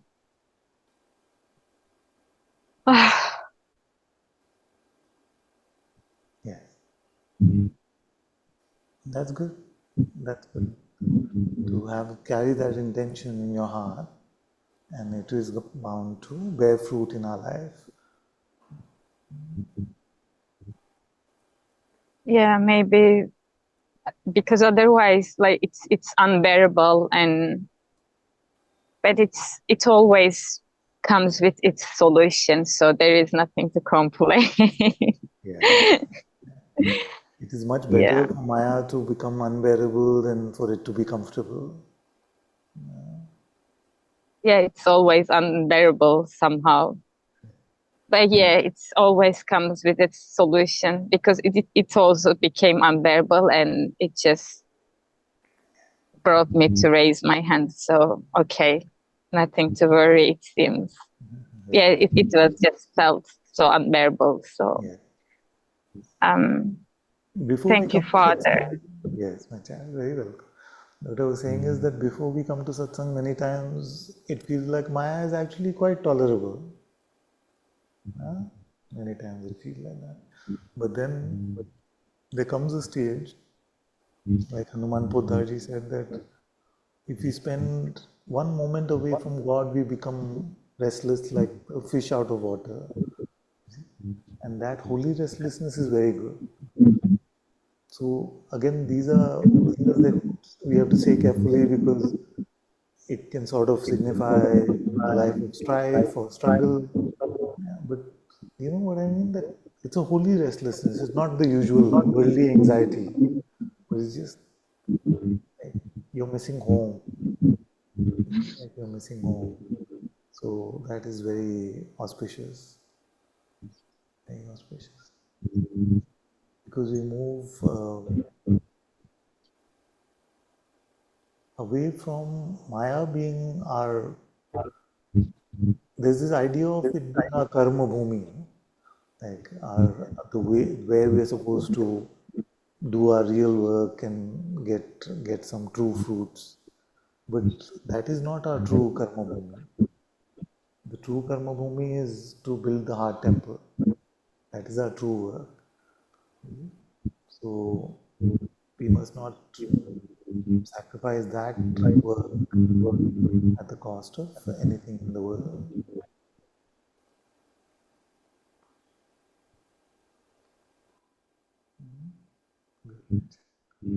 Thank you, Father. And one thing I would love to offer also, like one thing, sometimes this restlessness also, because it's just too restless, I'm also shunning from sadhana as well. Like I just became restless and I don't even do sadhana. But anyway, at the end, I always meet with God because it's unbearable for me. But still, I just wanted to share. And other thing is just kind of prayer, because for some time we could not meet with you. And finally, again, we are in Satsang and we can see the difference, even this 2-3 hours is just like completely just being in this, it's something else, Father, even though we feel like we are still with you, just coming real time with you is just something else. And I'm offered a job, and because of this therapy issues, etc., I kind of accepted it. But even the idea of it, because it's just 6 days of a week, it's just overwhelms, like how I'm going to be separated from Father, because I cannot live like this. So I still know that just God knows my heart and my prayer, but still I just wanted to bring this kind of worry to you, and again just want to pray to God, because I don't care about work, I don't care about money so much, even though it makes me a little sad sometimes. But anyway, my whole, it's not even intention, like I cannot live without God. Yes, very good, very good. That's it. But still I'm in, if he grants me some easiness on this, I will be happy. But because he's my God, who else I'm going to ask? So I agree with you. I agree with you entirely. We can ask him for anything. He is our Father, he is our beloved, so we can ask him. Very good. I ask for answer as well. So thank you, Father. Bless you. Very good. I felt to come to Father.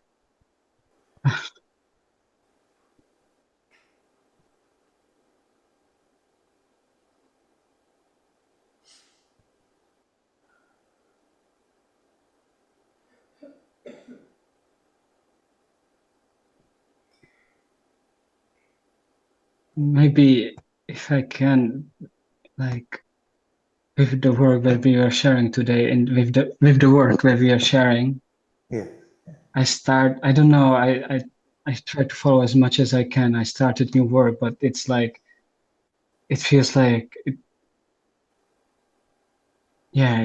it's taking me, it's like, even now in Satsang, I feel like not completely settled, and like the whole day spent like that. And I see. With this new work that you started. Yeah. How does this theme get decided? Like everyone has the same topic for the week. So this work. So you heard what I said to Anu? Yeah. Try it for some time. If it really keeps you away from God, then just leave it. It's fine. Yeah. Like, to be honest, like if there was not the idea that I need money desperately, and otherwise I'm gonna maybe, I don't know, lose place, I know it's not good somehow. Yeah.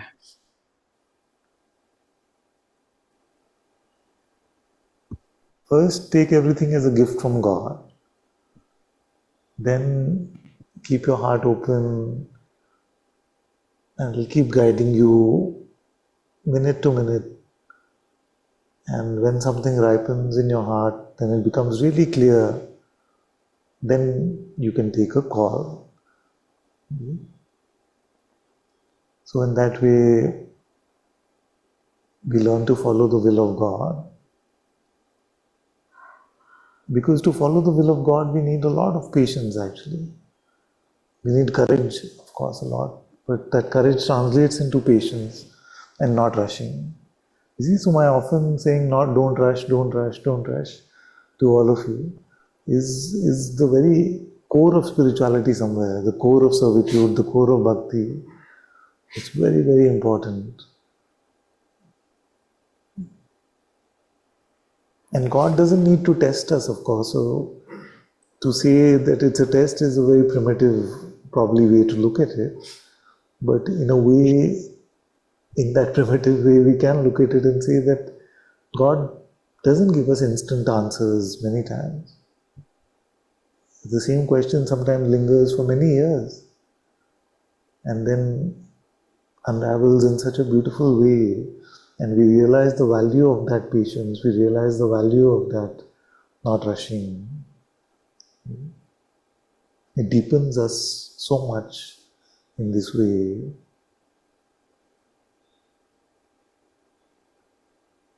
So with everything, take it as a gift from God, but be open to God's guidance every day, every minute.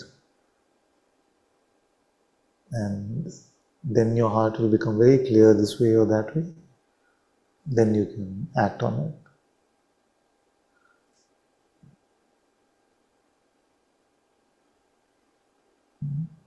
Yeah.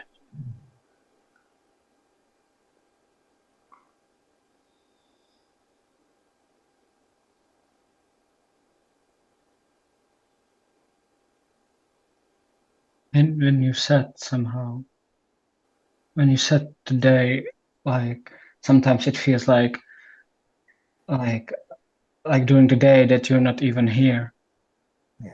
Like I have to be. Sometimes it somehow feels like that I even even though I try so much, and even though this trying, as Guruji pointed, somehow comes in the way, like I don't know, I cannot always feel my own presence somehow. Yeah. Yeah. That is the whole purpose of Maya. The whole purpose of Maya is to make this world seem present and we seem absent to ourselves, and that ourselves is our Atma. The word Atma itself signifies the I amness, Atma. Like that. So we are absent to ourselves, and that ourselves is God's presence. That is the whole design of this Maya, this mysterious play that God has created for Himself. So, to return to the presence is us learning to be present to His presence, to our presence.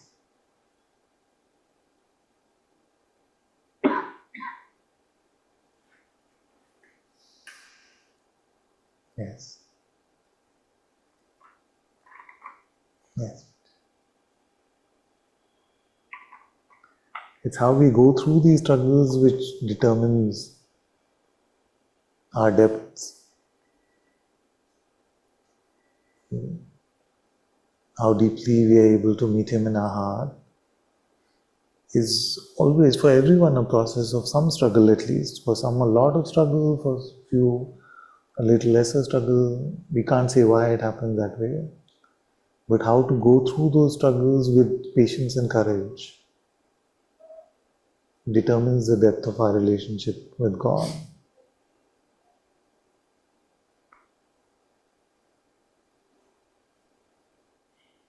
Like I have so much faith in you and in Guruji. It's like undoubtable that like if I yeah, but the faith somehow like yeah, it's not somehow so I don't know why, but somehow my faith it's not so strong as it used to be. I don't know. Don't worry, don't worry. As long as you're in satsang, all this will happen. Sometimes we have these ups and downs. It's all right.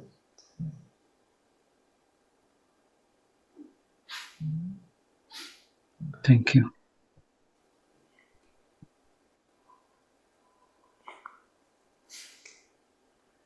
Very good. Bless you.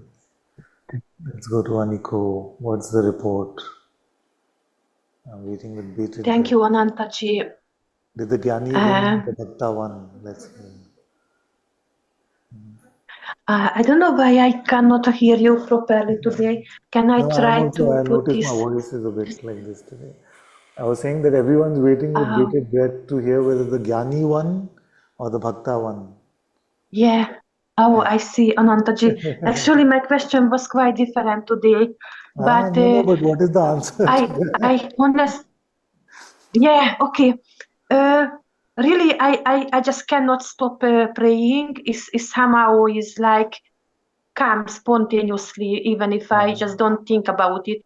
It's just switch on in me, and it's just, I don't know, it's just saying, I don't know. And also sometimes I'm just going to a temple, but I mean, I didn't plan to go there, and I go there, and there is so beautiful singing from Jesus, and it's all like a surprise. And actually, I tried to read a book, Adi Ashanti, about Jesus as well. So I don't know, everything take me to this Jnani way, even if I don't want. I said to myself, maybe this is not my way, and still something is just like pushing me, and this is feels so nice as well, like this, like. So your report is, if Before I'm I thought hearing I have to. correctly, if I'm hearing you correctly, your report is that when you try to pray, you wanted to be open and empty. When you tried to be open and empty, you wanted to pray. Yes? I mean, Ananta-ji, actually, still this is not fully in my hand So either. then just continue wanting What to I be want open and and what empty. Sorry, what did you say, Ananta-ji? I said just continue trying to be open and empty. Then you continue to pray. Yes. Yeah. Yes. I don't know why. It's just like this. I don't understand. Actually, more and more I realize how I don't understand how things is going on with me. And this just unfolding things, and but I don't know. I really sometimes I just realize how much I don't understand this way, this mystery, God, and everything is like holding in a God's hands, and I have no answer, Ananta-ji. I have no explanation, also not to myself, and this is why now I feel how is childish to come up with. I had a lot of questions now, and I feel you already answered to everything, and I won't ever understand, even if I read books like Ashtavagata Gita or Reboot Gita. Until I tried to understand, so much suffer I had, and once something came to me and said to me, you will never understand, and it was like a shock. But after a minute, something I don't know changed, and I just read it, still followed to read it, but it was, I don't know, I don't know how to tell you, but it was just different, and it was opening so much from that time, if I can say this. And but still there is one trump card, Ananta-ji, what the mind can build up again and again and use it, and still I give it importance to this, and I still give to verse to looking this question and care about it, and this takes so much time away from God, and this is why is and I know I already told about these things, but still I don't feel that. My feeling is like you would not like to answer like directly to this question for some reason, and Okay. this is It could be. like What is the question? yeah. This is kind of because we say God is all is God, and this also come to my heart so much. And Jesus is everything and is everywhere, but straight the mind is coming with this dark, this demonic energies, Ananta-ji, and honestly, if I told you now, but I can't because this is going to YouTube, and I don't want to go to a mental hospital, but this kind of black side is always with me, Ananta-ji. Actually, This from my kind of? childhood, What is the they word? are This showing kind up of? this kind of like demonic, Ah, dark entities or energies. I also cannot answer who they are, why they are here, and why they following me from my little childhood. And they are really dark. They are more cruel. This is not a sin, or because we was talking about it feels they are really happy when someone suffer and cry, and I cannot say everything is God, all is Jesus, all is God, because they are not. They are just yeah. all just opposite, and this so much, this question going my mind so much, and want to understand Yes. how can we say all is Something. God. Yes, my child. Let me see if we can meet this. First, I want to say that I have no taboo about this topic of dark energies, demons, all of that. I have no taboo about it. You're right that I don't want to speak about it too openly because, our minds are very susceptible to things and they're very scared.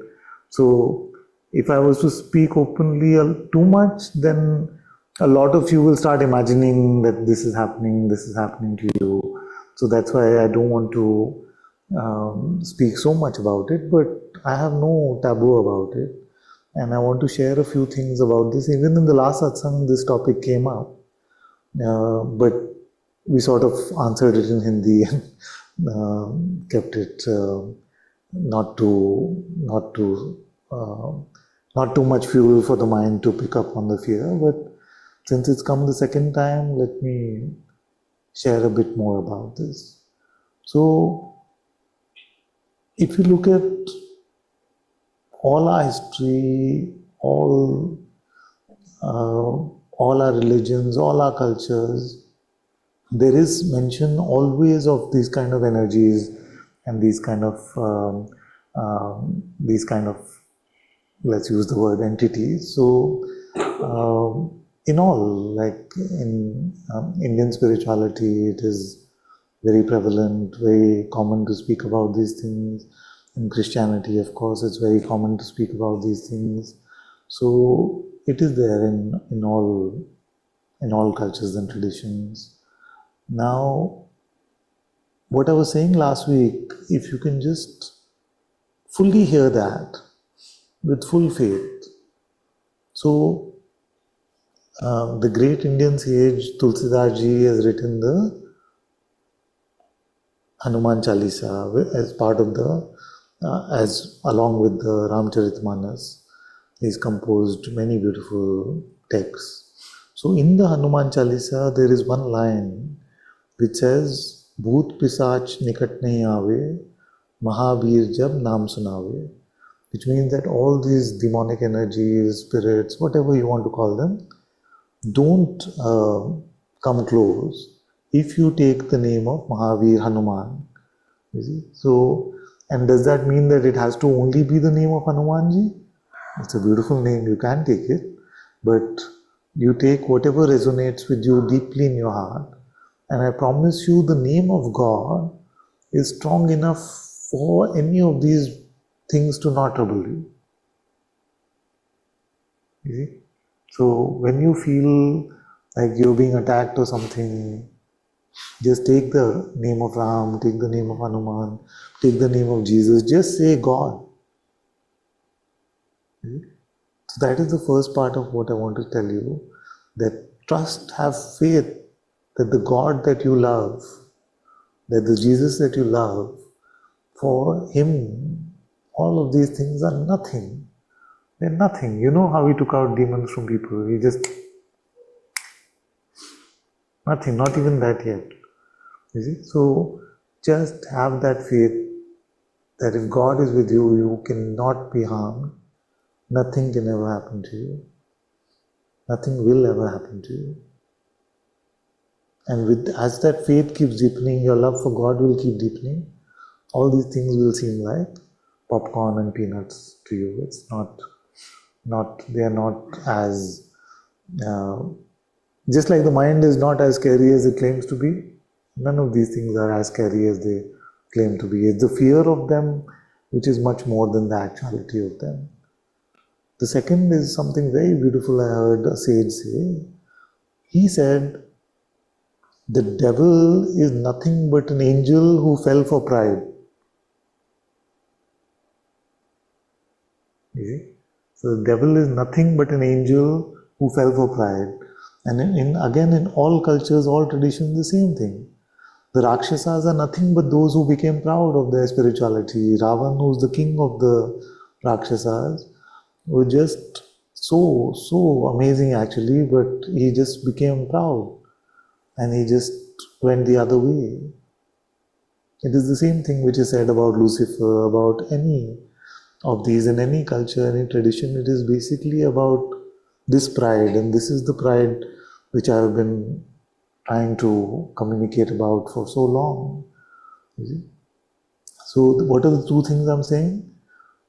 One, the name of God is enough to not be scared of anything in this universe. Anything.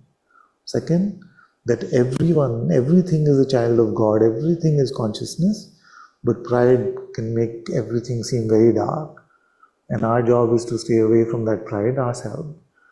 So with these two, you'll be absolutely safe. And if you trust Jesus, then just your one cross is enough to not ever be scared of these things. It's all a question of deepening in your love and faith for God. Don't worry. What will they do to you? God is the giver of life. All these things which come in Maya, you cannot really do anything if you are with God.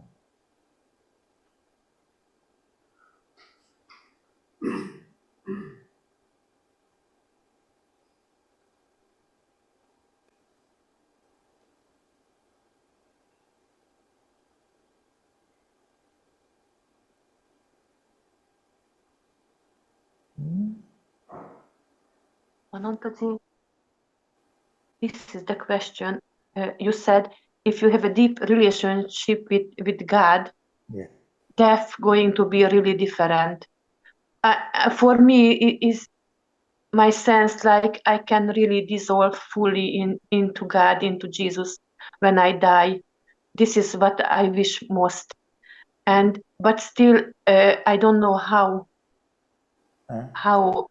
deep this connection, because if it would be really deep, this kind of energies long time ago just was left me, and so instead of using then the time to speculate that if it was deep, then this would have happened, you must use that time to deepen in that. Yes, of course. Can I say how deep is my relationship with God? I feel like I'm just starting. I don't know why you say always this really. Because I'll tell you why. I'll tell you why. Because every day I feel like there is more deep to go. And that more deep to go doesn't stop. On any day I don't feel like, oh, deep enough. You see? Every day I feel like more deep to go. Every day, more deep to go, more deep to go. So sometimes I feel like, how much of this deepening is possible? And I must be just beginning if every day I feel like there's so much more deepening to go. So that's meant to be reassurance. I don't know how it was heard, but But it is God is infinite. He is infinite in His love, in His presence, in His grace. So everything that we can do in our full power will only ever be scratching the surface. But we have to keep deepening, that's all. He has never turned away from us. We turn away. Just keep your eyes on Him, and then you make a report on what else is happening. Yes, Anantaji. So can I really say that everything is God? Yes. Say is good. Say is a good starting point. But no, can I really believe? No. Yeah. K-N-O-W, not N-O. Know in your heart, capital K. Know this as a fact. You can know this as a fact in your heart. When you are in His presence, you know this as a fact. So operate from that knowing instead of just that thinking, which is all right as a starting point. It is okay to remind you, to deepen. It's all right.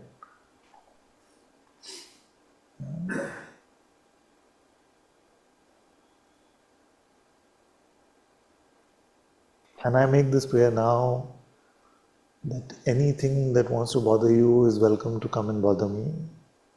I'm here to be bothered by them. For all of you, actually. God is with me in my heart, and I know that His grace shelters me, gives me refuge. And if I have to suffer in some way because of any of this, I'm very open, there's no problem. I know that will deepen my love for Him more and more. May all these afflictions of my children belong to me.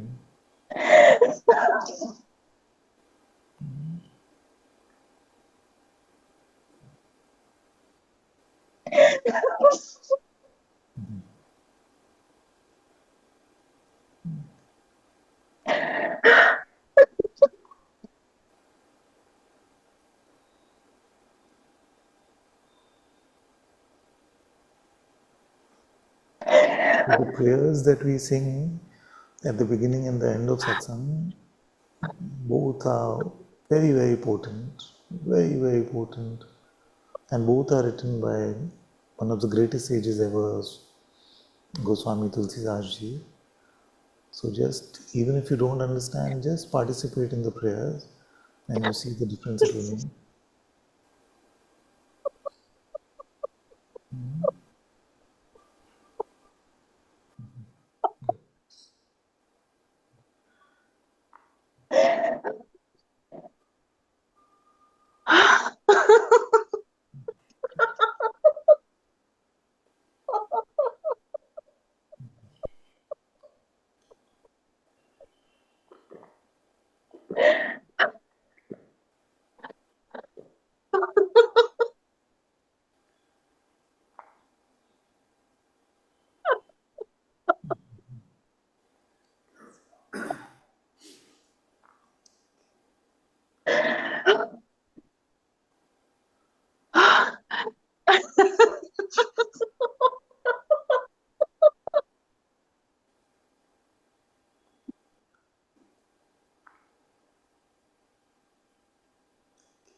I don't deserve you. Yes.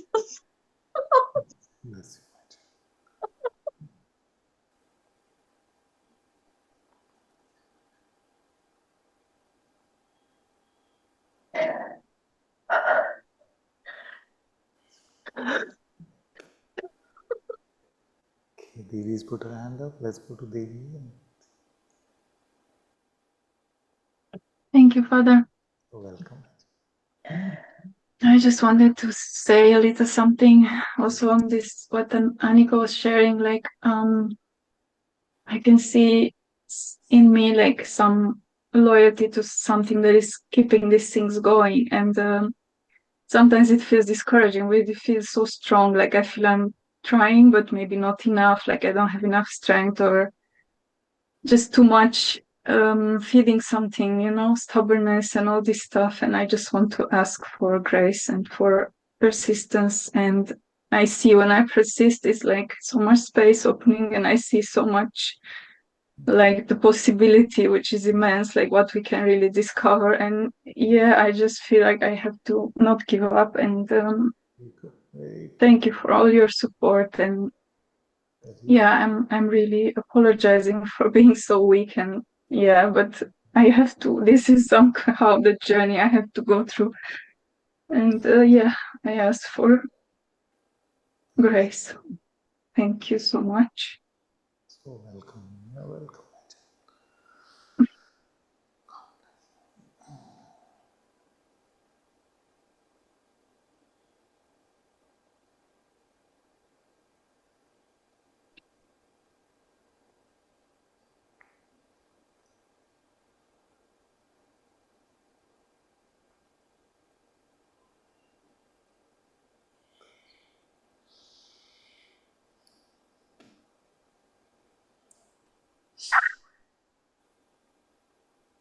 It's a very beautiful prayer. No?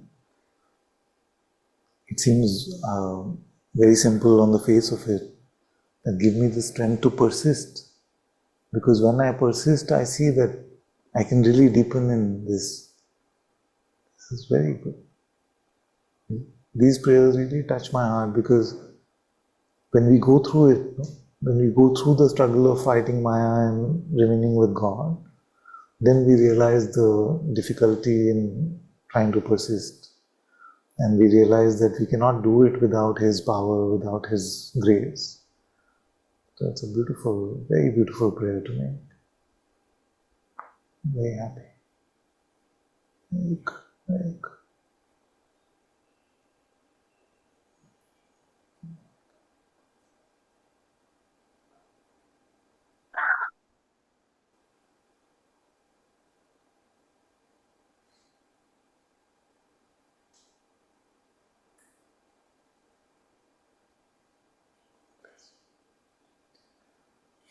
Let's sing the Hanuman Chalisa.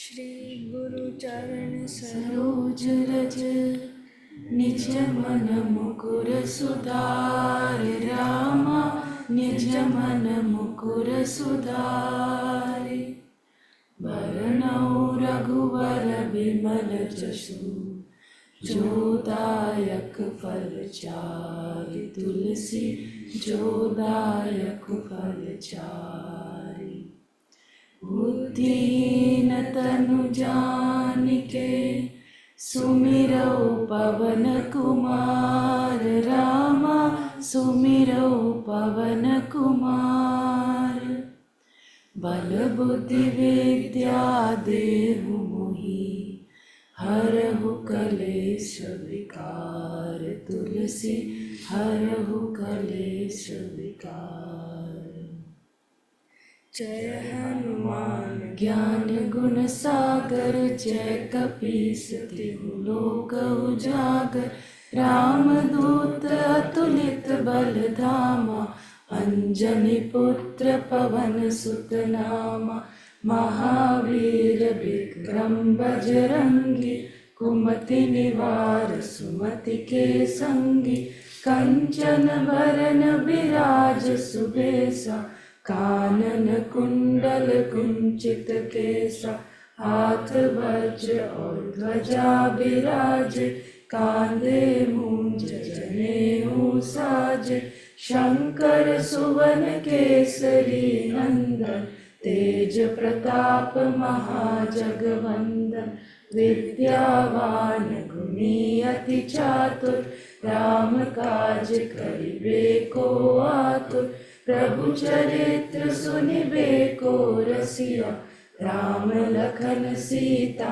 मन बसिया। सूक्ष्म रूप धरि सियहि दिखावा, विकट रूप धरि लंक जरावा। भीम रूप धरि असुर संहारे, रामचंद्र के काज सवारे। लाय सजीवन लखन जियाए, श्री रघुवीर हर्षि उर लाए। रघुपति कीन्ही बहुत बड़ाई, तुम मम प्रिय भरत सम भाई। सहस वदन तुम्हरो जस गावे, अस कहि श्रीपति कंठ लगावे। सनकादिक ब्रह्मादि मुनीसा, नारद सारद सहित अहिसा। जम कुबेर दिक्पाल जहाँ थे, कवि कोविद कहि सके कहाँ थे। तुम उपकार सुग्रीवहि कीन्हा, राम मिलाए राजपद दीन्हा। तुम्हरो मंत्र विभीषण माना, लंकेश्वर भय सब जग जाना।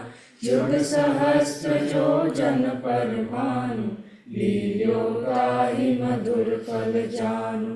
प्रभु मुद्रिका मिली मुख माहि, जलधि लांघि गए अचरज नाहि। दुर्गम काज जगत के जेते, सुगम अनुग्रह तुम्हरे तेते।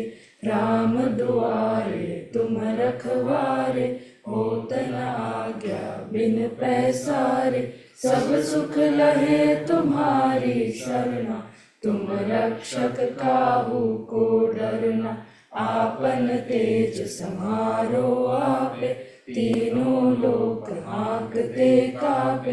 भूत पिशाच निकट नहीं आवे, महावीर जब नाम सुनावे। नासे रोग हरे सब पीरा, चपत निरंतर हनुमत बीरा। संकट से हनुमान छुड़ावे, मन क्रम वचन ध्यान जो लावे। सब पर राम तपस्वी राजा, तिनके काज सकल तुम साजा। और मनोरथ जो कोई लावे, सोई अमित जीवन फल पावे। चारों जुग परताप तुम्हारा, है परिसिद्ध जगत उजियारा। साधु संत के तुम रखवारे, असुर निकंदन राम दुलारे। अष्ट सिद्धि नौ निधि के दाता, असबर दीन जानकी माता। राम रसायन तुम्हारे पासा, सदा रहो रघुपति के दासा। तुम्हारे भजन राम को पावे, जन्म जन्म के दुख बिसरावे। अंत काल रघुबरपुर जाई, जहाँ जन्म हरि भक्त कहाई। और देवता चित्तन धरई, हनुमत से सर्व सुख करई। संकट कटे मिटे सब पीरा, जो सुमिरे हनुमत बलवीरा। जय जय जय हनुमान गोसाई, कृपा करहु गुरुदेव की नाई। जो सत बार पाठ कर कोई, छूटहि बंदी महासुख होई। जो यह पढ़े हनुमान चालीसा, होए सिद्धि साखी गौरीसा। तुलसीदास सदा हरि चेरा, कीजय नाथ हृदय वह डेरा। मंगल मूर्ति रूप रामा, मंगल मूर्ति रूप। राम लखन सीता सहित, हृदय बसव सुरभूप। तुलसी हृदय बसव सुरभूप।